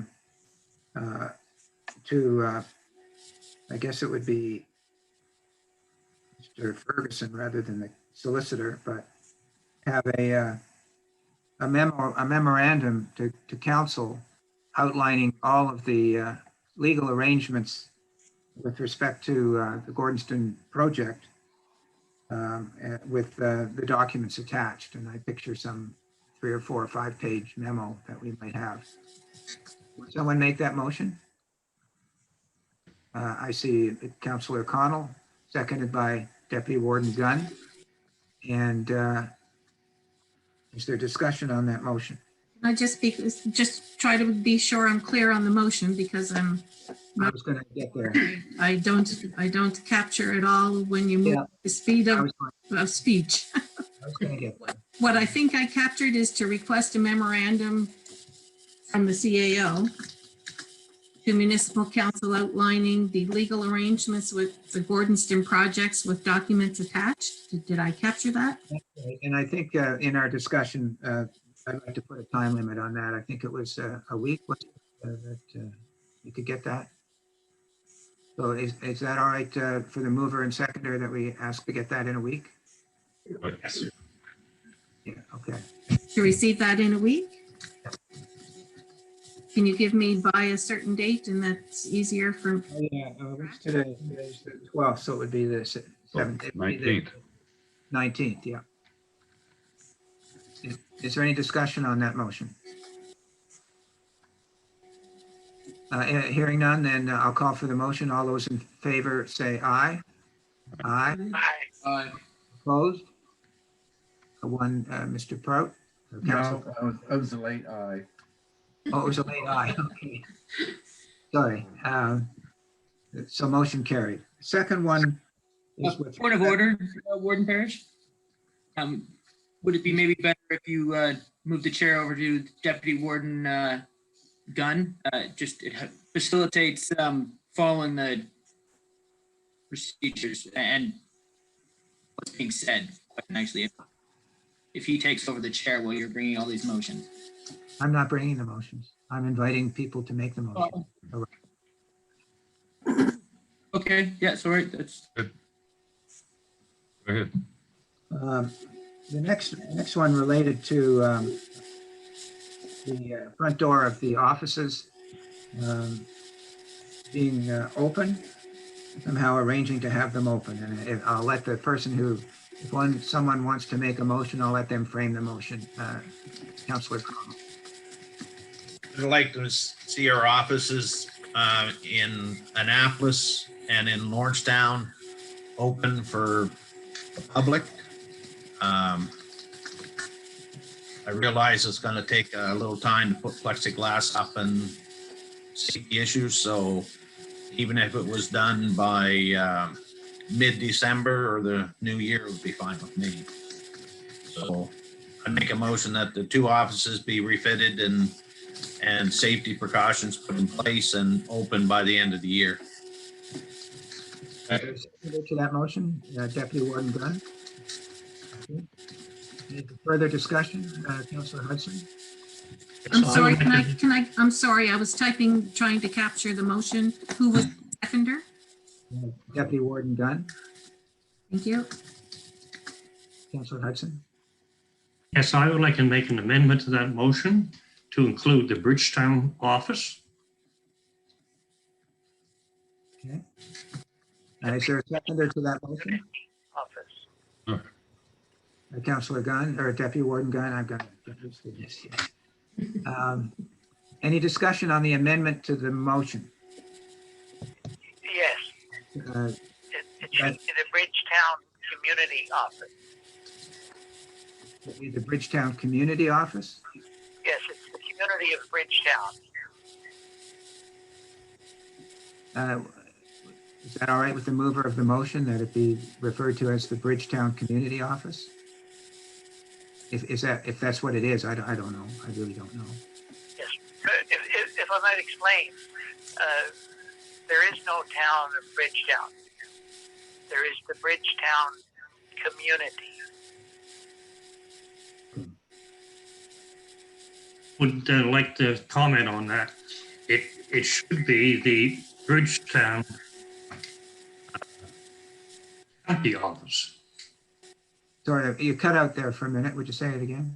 Yeah, it should be the Bridgetown County Office. It is the Bridgetown Municipal Building. Bridgetown Municipal Building. Okay. Is that all right with the mover of the motion, Councillor Hudson, the Bridgetown Municipal Building? Is that all right with you, Councillor Hudson? Yes. Motion and the seconder, Deputy Warden Gunn, is that all right with you? Absolutely. Yep. So the amendment to we'll vote on the amendment to the motion to add the Bridgetown Municipal Building to the motion on the floor. All those in favor of that amendment, say aye. Aye. Opposed? Motion is carried. So does the clerk have the motion with the amendment to read to us? I'll take a stab at it.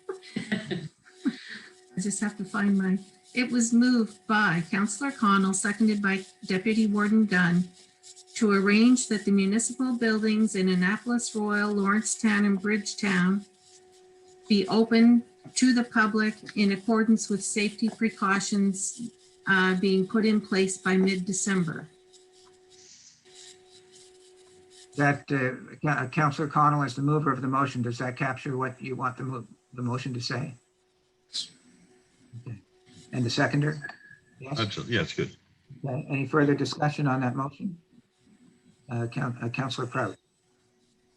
While I think that is a good direction to head to, I'm still awfully concerned with pandemic and the numbers that we see, even in the Atlantic bubble, I don't have a problem with moving in that direction, preparing for that.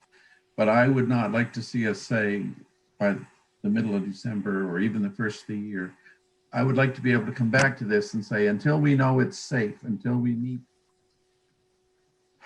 everything that we need to from the Department of Health's concern, I can't support the fact that we're going to say, oh yes, we're going to do it, we're going to be ready, and people are going to be back in those buildings by the middle of December. So for that reason, I won't be supporting this motion. I hope that the numbers will come back down, but currently we're not doing as well as we should. Thank you. Councillor Sheridan? I think we have to move forward and prepare for it. And I think if the province allows us to go forward, we will. And if the province says we have to go back a stage, then we'll go back a stage and visit it at that time. But right now we have to prepare because this could go on for a long time. It could be more than a year. And if we're not ready, we'll never be able to open. So I'd like to move forward. Councillor LeBlanc? I agree that we have to be prepared, and I agree that we have to go. But in the first motion, I believe that Councillor Connell said even into January to give a longer time frame, because we are mid-November now. So there's quite a few things there to be done. I'm wondering if there was his leeway is still in there. The motion on the floor is December 15th. I know that. That's why I'm asking. Councillor Connell, did you want to say something? I stated the reason because I have citizens that have been trying to do business with our county for months and months and months. We sent our kids to school. We don't hear anything about closing schools. Our restaurants are open. People have the choice to come or go. And I just think that the county's been dragging its feet. And I think that we should prepare ourselves. If the government says not open, we have to abide by that. Otherwise, I think we should get on with business. Councillor LeBlanc? Yeah. Thank you. That's not what I meant. What I meant was there's only a 1 month opening to get all these done.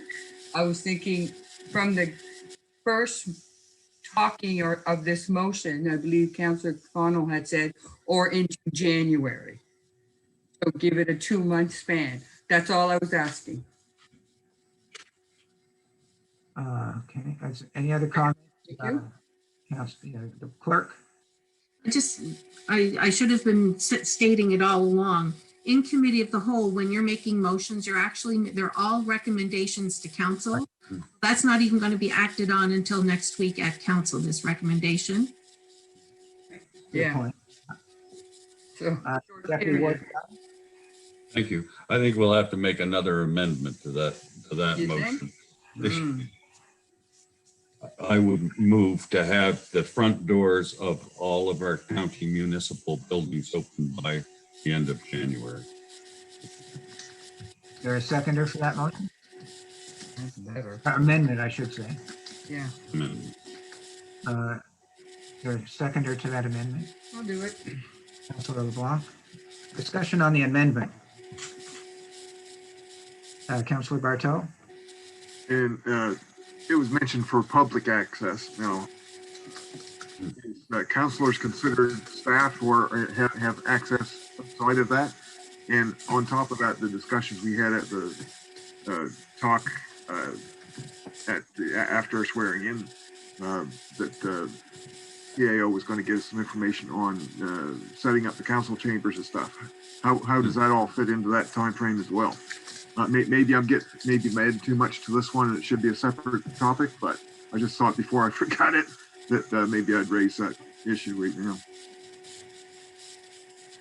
Any other comments on the amendment to move it to the end of January to have the front doors open?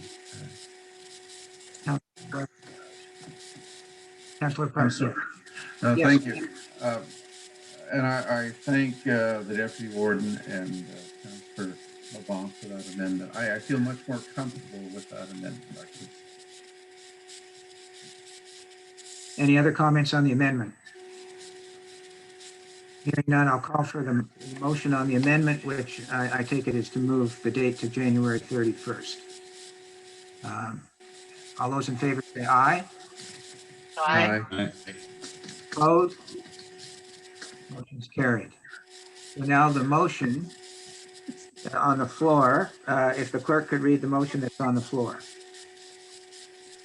I just have to get my original mover, sorry. If I take it down, I don't. It was moved by Councillor Connell, seconded by Councillor Gunn, to arrange for the municipal buildings in Annapolis, Royal, Lawrencetown, and Bridgetown to be open to the public with proper safety precautions being put in place by end of January 2020. 21. Okay. Yeah, 21. 21. Any more discussion on that motion? Any more Question? discussion on that motion? I'll call the question then. All those in favor say aye. Aye. Aye. Opposed? Motion's carried.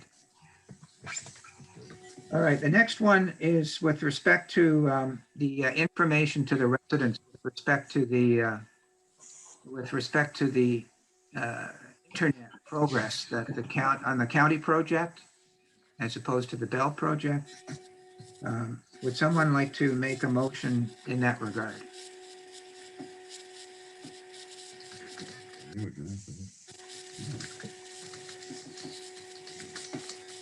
What was the point on that? Could I get some clarification on that, please?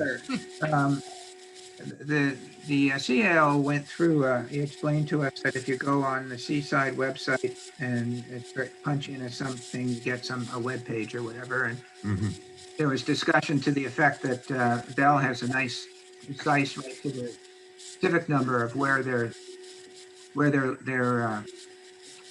construction is going to be. And there was a suggestion in our previous discussion that the county should also provide that detailed information as to exactly right to the civic number where the construction of the internet project would be. And then we could do monthly updates as to how far along in the context of where it's going to go. How I recall the discussion.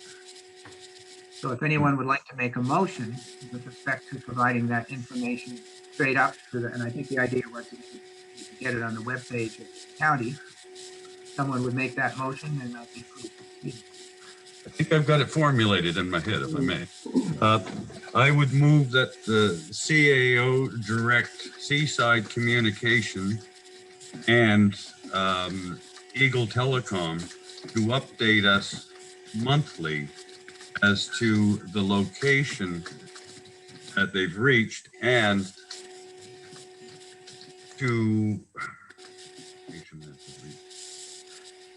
is how far they will go. That would be the motion to start. You get that, Ms. Young? I'm getting it.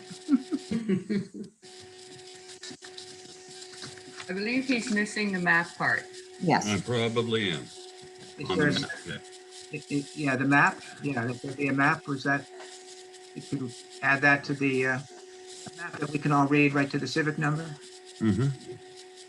Okay, so I'll just give the clerk a minute after that, and then I'll ask her to read it back and see if there's a second.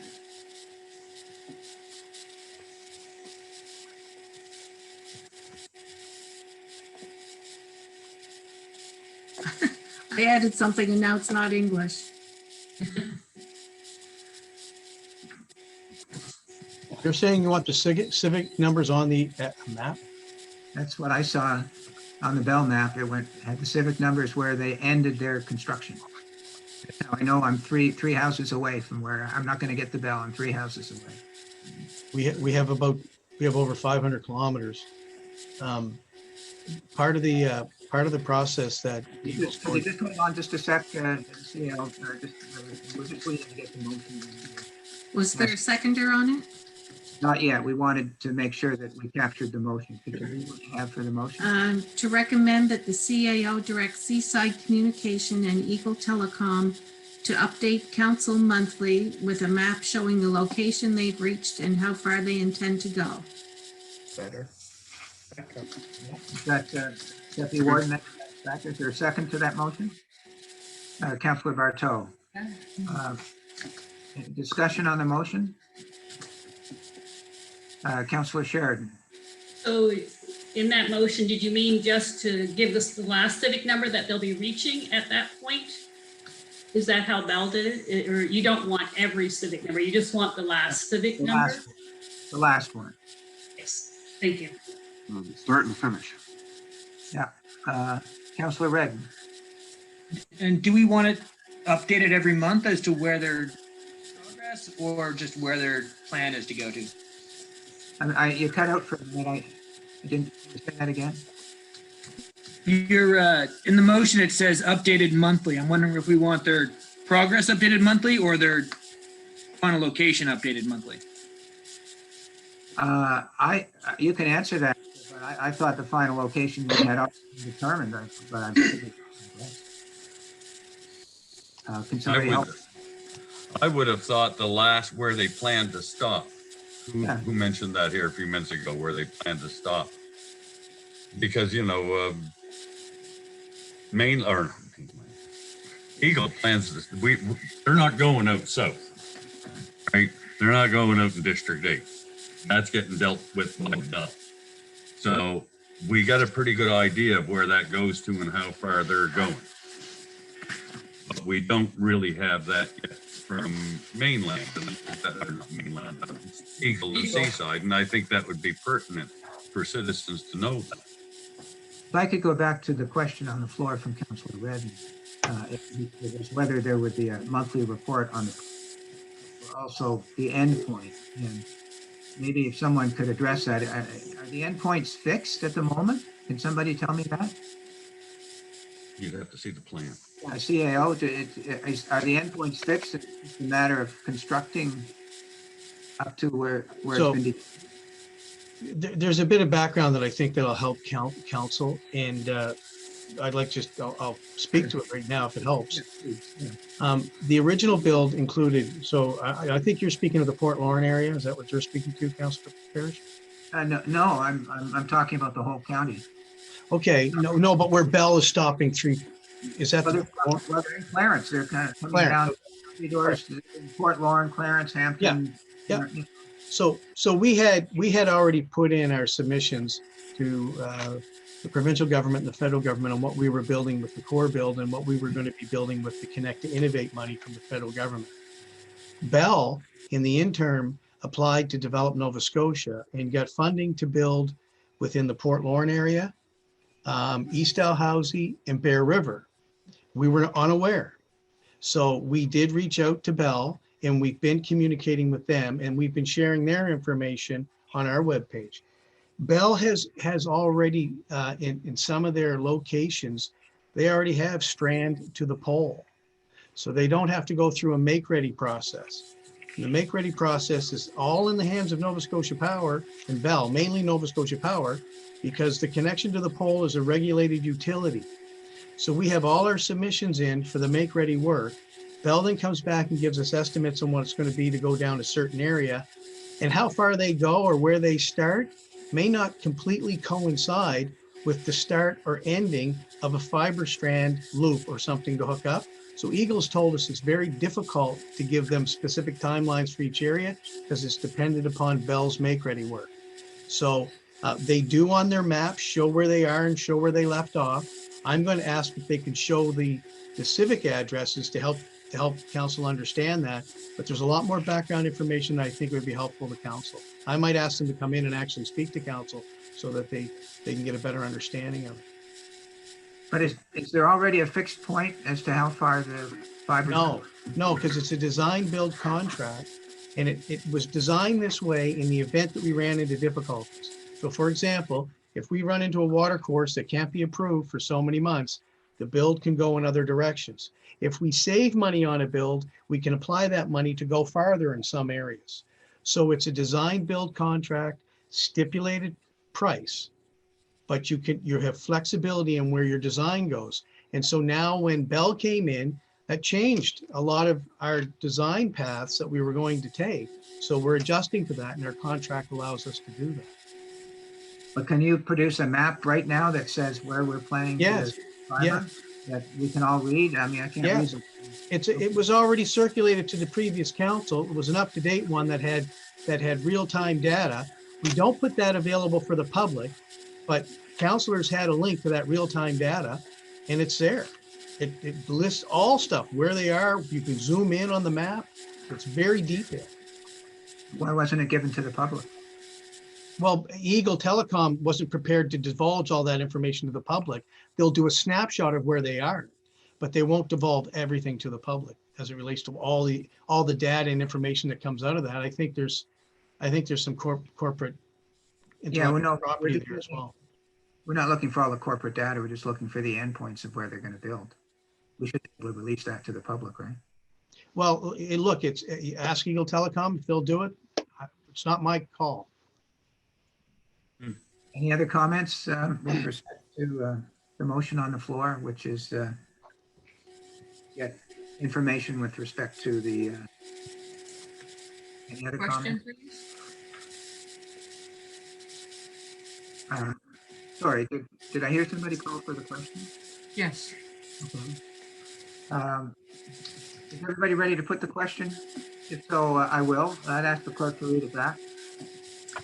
Deputy Warden Gunn moved, seconded by Councillor Bartow, that the CAO direct Seaside Communication and Eagle Telecom to update municipal council monthly with a map showing the location they've reached and how far they intend to go. Call for the question. All those in favor say aye. Aye. Aye. Opposed? Motion carried. Next, it relates to a question raised by Councillor Hudson, which was looking for, I don't know whether it was the budget or what part of the budget to drop off. The drop off place in the waste transfer station would cost. Could you phrase that motion, how you thought of it, Councillor Hudson? My motion was I was just requesting information on the budget that the county has set, construction of those units. What units? You want the capital budget for that? Yes, correct. And it's on what? I'm sorry? But the budget. county is set on the construction of what? Sorry. The public drop off. That may not be the correct term for it, but I know what you're asking. Okay. A seconder to the motion. Deputy Warden Gunn. Any discussion on the motion? Discussion, Councillor Redden. I'd like to propose an amendment to include the hazardous waste disposal in that. I'm not sure if you consider it already in there or not, but. Well, the I request. don't know if it's in there. I'll double check. It's not a huge expense, but it's more of how it's basically a sealed area that can't leak. And then there's a management process and how you get the stuff out. And that's provided by the private companies that come and pick up that are certified in that area. But I'll see what those containers cost roughly. Is that included in our current environmental work that's been done there or not? I think it's in Hazardous the waste. original. I think it's in the original permitted processes, but we hadn't set it up. But it is in the permit. I think it is. I'll double check. Okay, 'cause I understood there had been something about more information required for transferring that original permit because of the hazardous waste. We weren't doing any activity with hazardous waste. So that's why it sort of was, when it was brought up to us, we weren't doing anything in that particular area about bringing hazardous waste into the site. We're strictly operating the transfer site for residual waste. That's it. So the motion on the floor relates to the budget for the drop off. Councillor Redden, are you suggesting you want to amend that by adding something for hazardous waste? I can put a cost in there for you. I'll have to go back and check with our team on that, but yeah. Well, let's formalize it then and add that as an amendment to the motion. Is that what you want? Yes, my understanding is that we were going to put in household hazardous waste drop off as well. We would have the ability to move in that direction. We had not made a decision on that. Okay. So you're saying there's nothing in the capital budget for it, is that what you're saying? I don't think there, I'm gonna go back and check. I don't think there is, but I'm gonna go back and check. If there's nothing there, then there's nothing there. But council acts through motions. That's the difficulty here. Yeah, so I guess my motion would be that I would amend the previous motion to say that would include the budget numbers for any household hazardous waste drop off. Even a forecast expenditure you'd like to see. Yes. Okay. A seconder to that motion? Councilor LeBlanc. Any discussion on the amendment to get the capital cost, even if it's in the future, for the hazardous waste aspect as opposed to only the drop off? Any more discussion on that? I will add just one other thing. The county communicates to the public through Janice Young, and we've advised everybody that they have to use the hazardous waste at the Lawrencetown station. We don't have one. That's been in our communications. Any other comments on the amendment?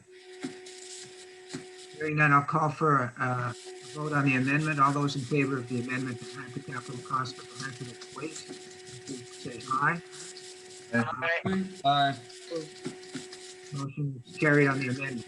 I wonder if the clerk, in her wonderful ability, and I'm glad she's doing it and not me, could read the motion on the floor as amended. It was moved by Councillor Hudson, seconded by Deputy Warden Gunn.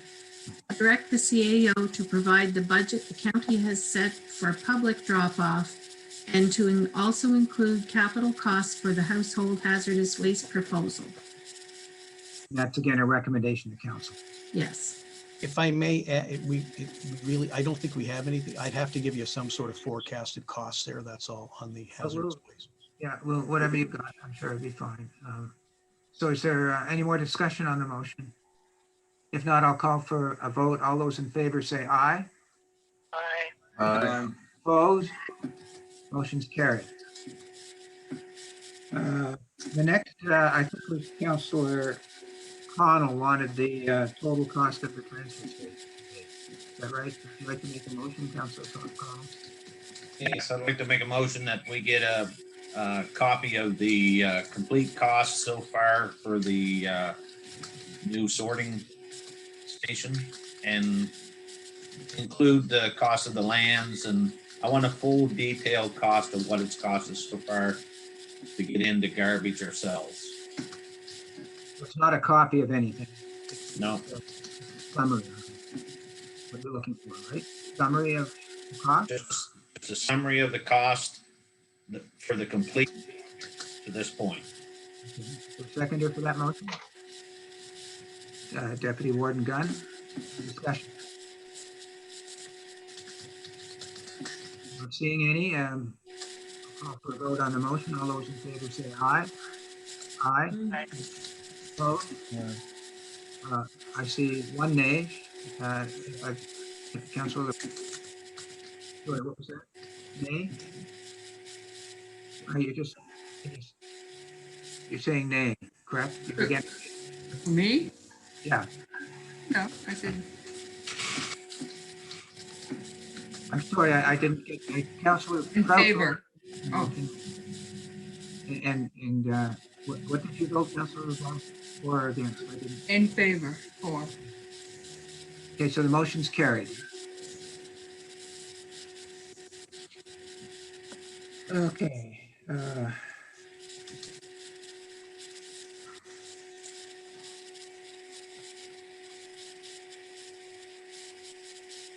Can't read my own writing.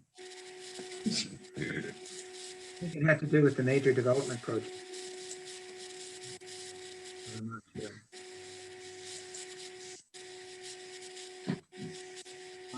I just see that it looks like the word motion to me. Unless I can figure that out, which I can't. Maybe that's Excuse me, Mr. Warden, you had a sixth motion. Yeah, I did, and that's what I'm trying to fix. Good call. It didn't have to do with the Gordonston School, did it? I don't think so. We dealt with that already. Is it Zuri? No. We had a summation of our court cases.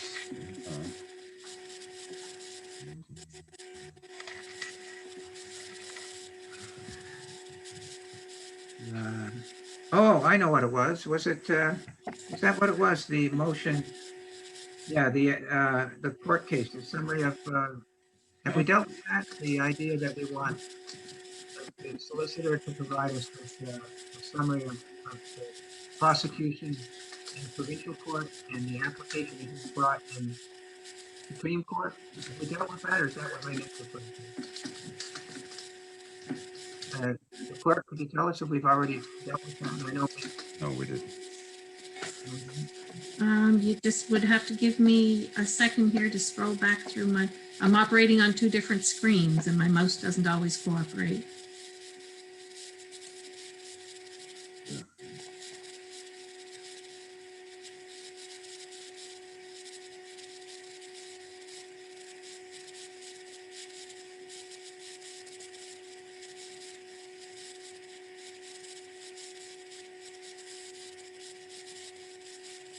No, I don't believe you have.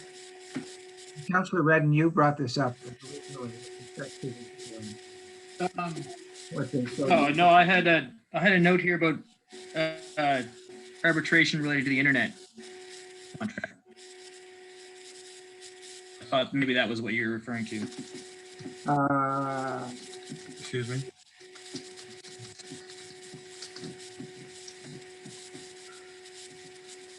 I think what my note referred to was the fact that we've got a prosecution going against us in the provincial court, and we apparently brought a motion in the Supreme Court on roughly the same issue. And we're looking for a memo from the solicitor to explain exactly what's going on and what the issues are, and give us some idea of court case. Would someone like to make that motion? Sure, I'll move it. No, but somebody's either using a printer in the background or something. Killing us from It's talking. difficult to hear. Vacuum cleaner. Oh, my laptop might be heating up. Hang on. Does this work? No. I think it's because we're connected to a cell phone. Oh, that could be. Yeah. Oh, that could be, yeah. It stopped. So, Councilor Deputy Warden Gunn. Thank you. So we were making a motion to have the solicitor draw up a summation of our court cases. Was that what this was about, wasn't it? Well, I'd like, that could be. I word motion, that might mean that the motion, that the application that's going to take place in the Supreme Court next week, that relates to the issue relating to the waste transfer station. You've just brought up the summary of the internet litigation, which is a separate issue. We could ask for both. Okay, I got it. I would move that Annapolis County Council direct through our CAO to have our solicitors draw up a summation of what court cases we are and how we're standing. Okay, and if I could move an amendment and we know what the amount involved is and when we might receive. I'm sorry, you faded out there. I didn't catch that up, Gordon. I'd like to set a date on when we get I think we've had this discussion. I think Mr. Gillis mentioned perhaps next week or 10 days or 2 weeks. He's not involved in all the court cases, is he? No, Well, go ahead, Deputy Warden. no, I was going to say that would involve the other lawyers as well. Right, okay, so the motion is to include all court cases we're involved in, to get a summary of them. Because we're directing the CAO to get a hold of our lawyers to bring this back to us. Okay, and would you like to set a date for that return? Well, I'd like to have it by committee of the whole in December. Okay. Is there a seconder to that motion? Councilor Sheridan? Discussion on the motion? No, I don't see any discussion. Call the question. All those in favor say aye. Oh, I should ask the clerk to read it back just to make sure we have it straight. It was moved by, oh, no, first then I thought I was muted and I'm not. It was moved by Councillor Gunn, seconded by Deputy Warden Gunn, seconded by Councillor Sheridan to direct the CAO to have the solicitors provide a summary of all court cases at provincial court and Supreme Court and, oh, no. I think it was just all legal cases. It would include the arbitration. So I think that was the gist of it. So it's all legal, all litigation. There's the gist, and then I'm trying to capture what's being said. So they're sometimes two different things. So I believe it's to have the solicitors provide a summary, I'll say, of all legal cases and Cost. standing to report to Committee of the Whole in December. Right.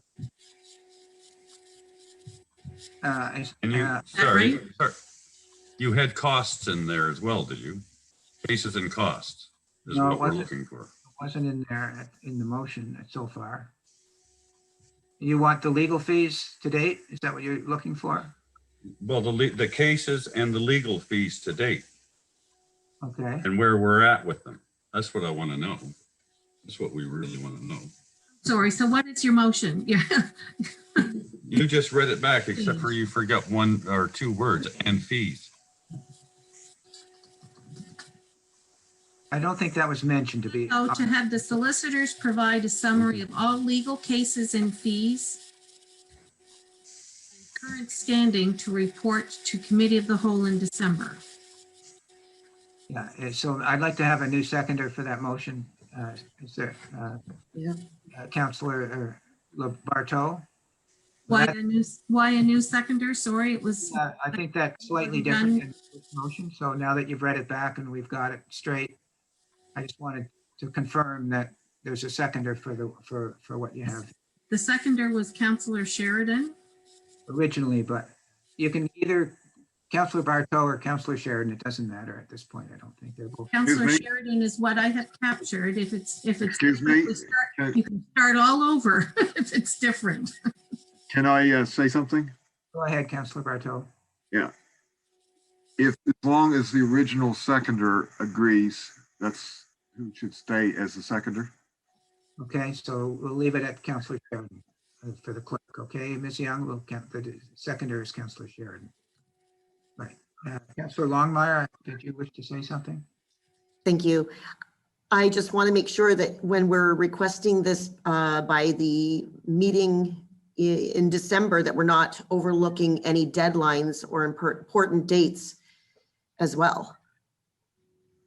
Because whatever this information is that we're going to be receiving back could have, it could be, you know, there could be implications. Okay. Maybe that'll be a separate motion. I'm trying to simplify things here a bit.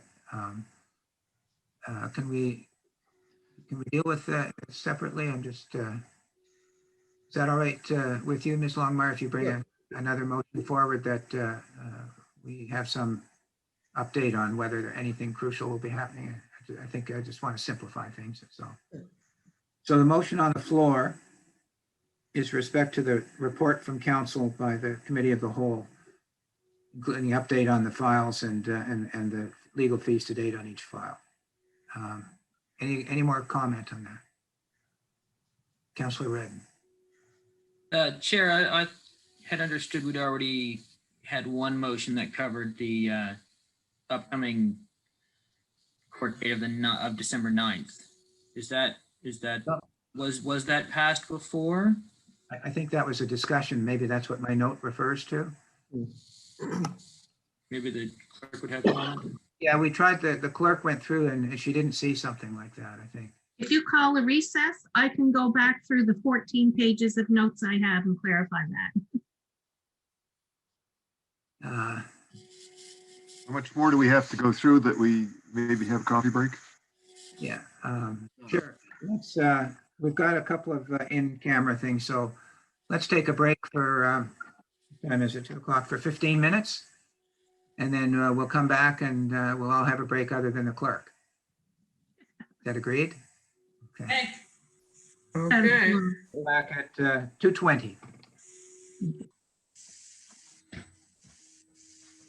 You're rolling. Recording now, Warden.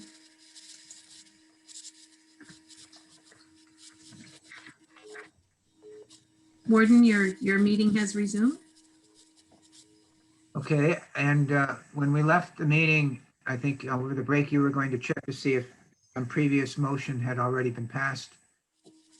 A motion had been passed. It was moved by Councillor Sheridan, seconded by Councillor Redden, to have Mr. Gillis provide a summary of pending court cases dealing with the waste transfer station and distribute to all of council. Right. I think that there's the other motion from Deputy Warden Gunn that is broader than that. And I think when we left, the issue that came up from Councillor Longmire was whether anything of import or importance might happen in the number of weeks until we receive these reports. Is that right, Councillor Longmire? Is that the issue raised? Yes. Perhaps the easiest thing is just to ask Mr. Gillis to respond to that. Sorry, I didn't hear. To ask me what? Well, council has asked for a report from their solicitors, you and the other solicitors, on the status of their lawsuits. Yes. And we're just concerned, there was a concern that something may happen in the next 3 weeks or so before we receive the reports that we should know about. I don't believe there's anything that I'm involved in that would have that problem. The arbitration might be another matter, John. I don't know if that we haven't given a date. We know that the arbitrator is away until November 16th. I can get back to council as soon as I know timelines, but as again, the pleadings have been given to the counselor on that matter. I don't foresee a problem that I know of. Okay, and so then perhaps, Mr. Ferguson, you could just check once, you don't need to check with the arbitrator, of course, you just need to check with our counsel, and perhaps you could just send in confirming that there's nothing of import that's going to happen in the litigation until we get the updated report. I think it was going to be for the next committee of the whole, wasn't it? Mm-hmm. So if you could just check and send us an email to confirm it, yes or no, after checking with the New Brunswick Council. Okay, is that all right, Councillor Longmire, to deal with it that way? Yes. Okay. I think we finally finished that issue on the agenda. Next, Council Committee Organizational Reports, King's Transit Authority, September Managers Report. Do I have a motion in that regard? Excuse me, Ward. Did we ever really? Yes, I'm sorry. We did accept the, we voted on the CAO's report because a lot of these things, we got through that, did we? Yeah, I think we did. Yeah. We did. Okay, thank you. Information, and all these were issues that arose out of the discussions. That's right. Yeah, thank you. Yeah. All right, the King's Transit Authority September Managers Report. Would anyone like to give a motion in that regard?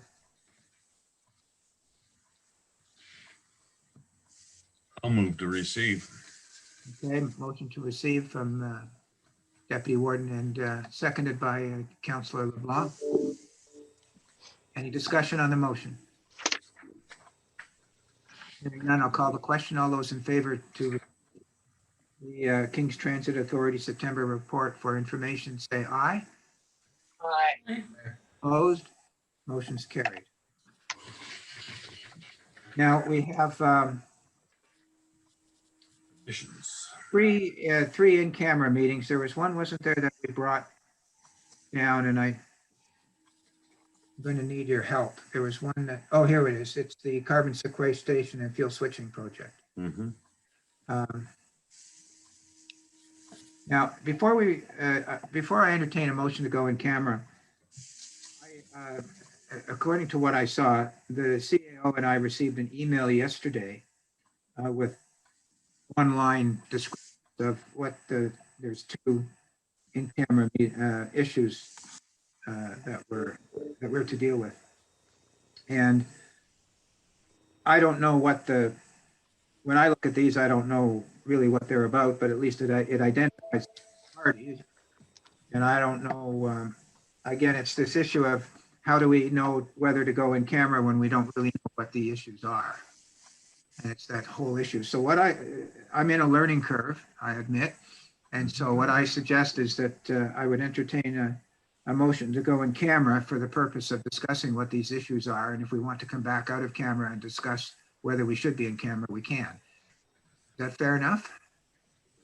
I don't know what section allows you to go in camera to discuss what goes in camera.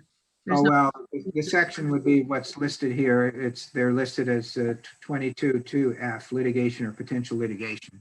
So we'll go in under that section, at least for the first two. That would work. You would have to add, you'd have to add E for contract negotiations for the other. For the carbon sequestration Yes. project. Yeah, we would. So I'll entertain a motion to go in camera under 22F and E. And the idea being that once we get in camera, we'll decide whether we should come out in camera to debate the issue. So moved. So moved. I heard, is that Councilor LeBlanc moves to go in camera? Second, Councilor Prout. Discussion? All those in favor say aye. Aye. Aye. Opposed? Motion's carried. So let me know when we're. Give me a moment to pause the recording, please. Go now. Okay, we're out of camera. There are two items to add to our agenda today. One is Carsdale Park land, and the second is the Basin View project and carbon sequestration issues.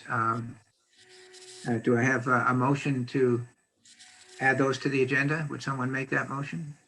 So moved. Moved by Councilor LeBlanc, seconded by Councilor Sheridan.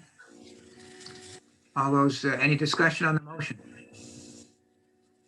Hearing none, all those in favor say aye. Aye. Aye. Opposed? Motion's carried. So with respect to the Carsdale Park land, does the clerk have a motion that she can read that someone can move?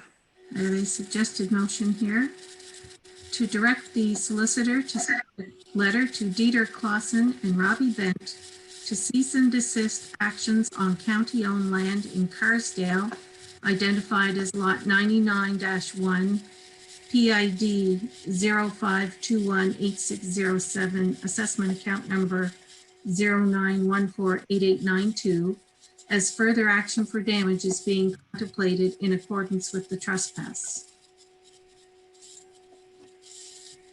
Oh, there was more to it than that. There was a second motion to direct the CAO. Yeah, that's two different. Okay, I thought it was all going to be different parts of one motion.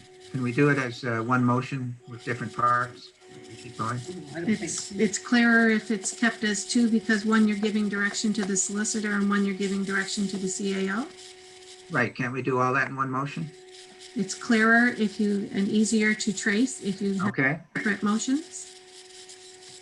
so the first one was to write the letter to Mr. Clausen. So any further, is there a second, or is there somebody to move that? Move that motion? It's moved by Councillor Connell, seconded by Councillor Bartow. Any further discussion on the motion? Hearing none, I'll call the question. All those in favor say aye. Aye. Opposed? Motion's carried. Second motion. The other suggested motion is to direct the CAO to verify if survey markers are still in place and to install barricades at the access to the roadway, and to report water drainage issues to the Department of Environment. Is there somebody to move that motion? Councillor Hudson, seconded Councillor Redden. Any discussion on that motion? Hearing none, all those in favor say aye. Aye. Aye. Opposed? Motion carried. I think that's all of it for the Carsdale Park issue, is it not? Yes. Right. And the next issue on the agenda is the Basin View and the carbon sequestration. Do we have a motion that you can read, Madam Clerk? Yeah, I'm just, my mouse is playing nice here. To request the CAO to provide information regarding Basin View and the fuel switching project, and to set a date for a workshop at Basin View Center.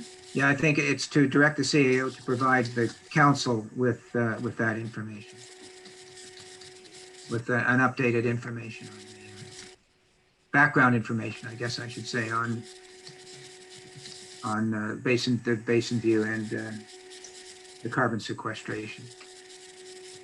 So do you want to try that again and read it again, Madam Clerk? It's the fuel switching, it's not the carbon sequestration. Yeah, it's fuel switching. It's the fuel switching? Okay, thank you.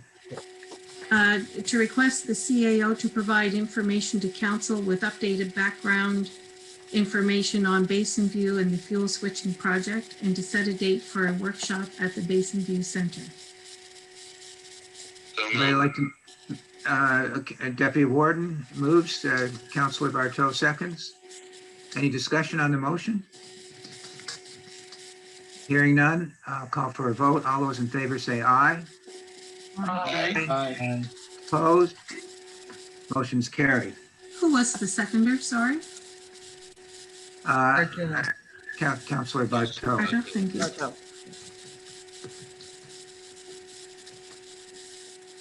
Well, Councillor Longmire may not have thought that there'd be so many meetings, but I didn't know they were going to be so long. Be prepared. Yeah. I'll entertain a motion to adjourn, I guess, unless someone has anything else to bring up. Motion to adjourn. I moved by Councillor Sheridan, seconded by Councillor Bartow, that we adjourn. All those in favor say aye. Aye. Aye. Opposed? Motion's carried.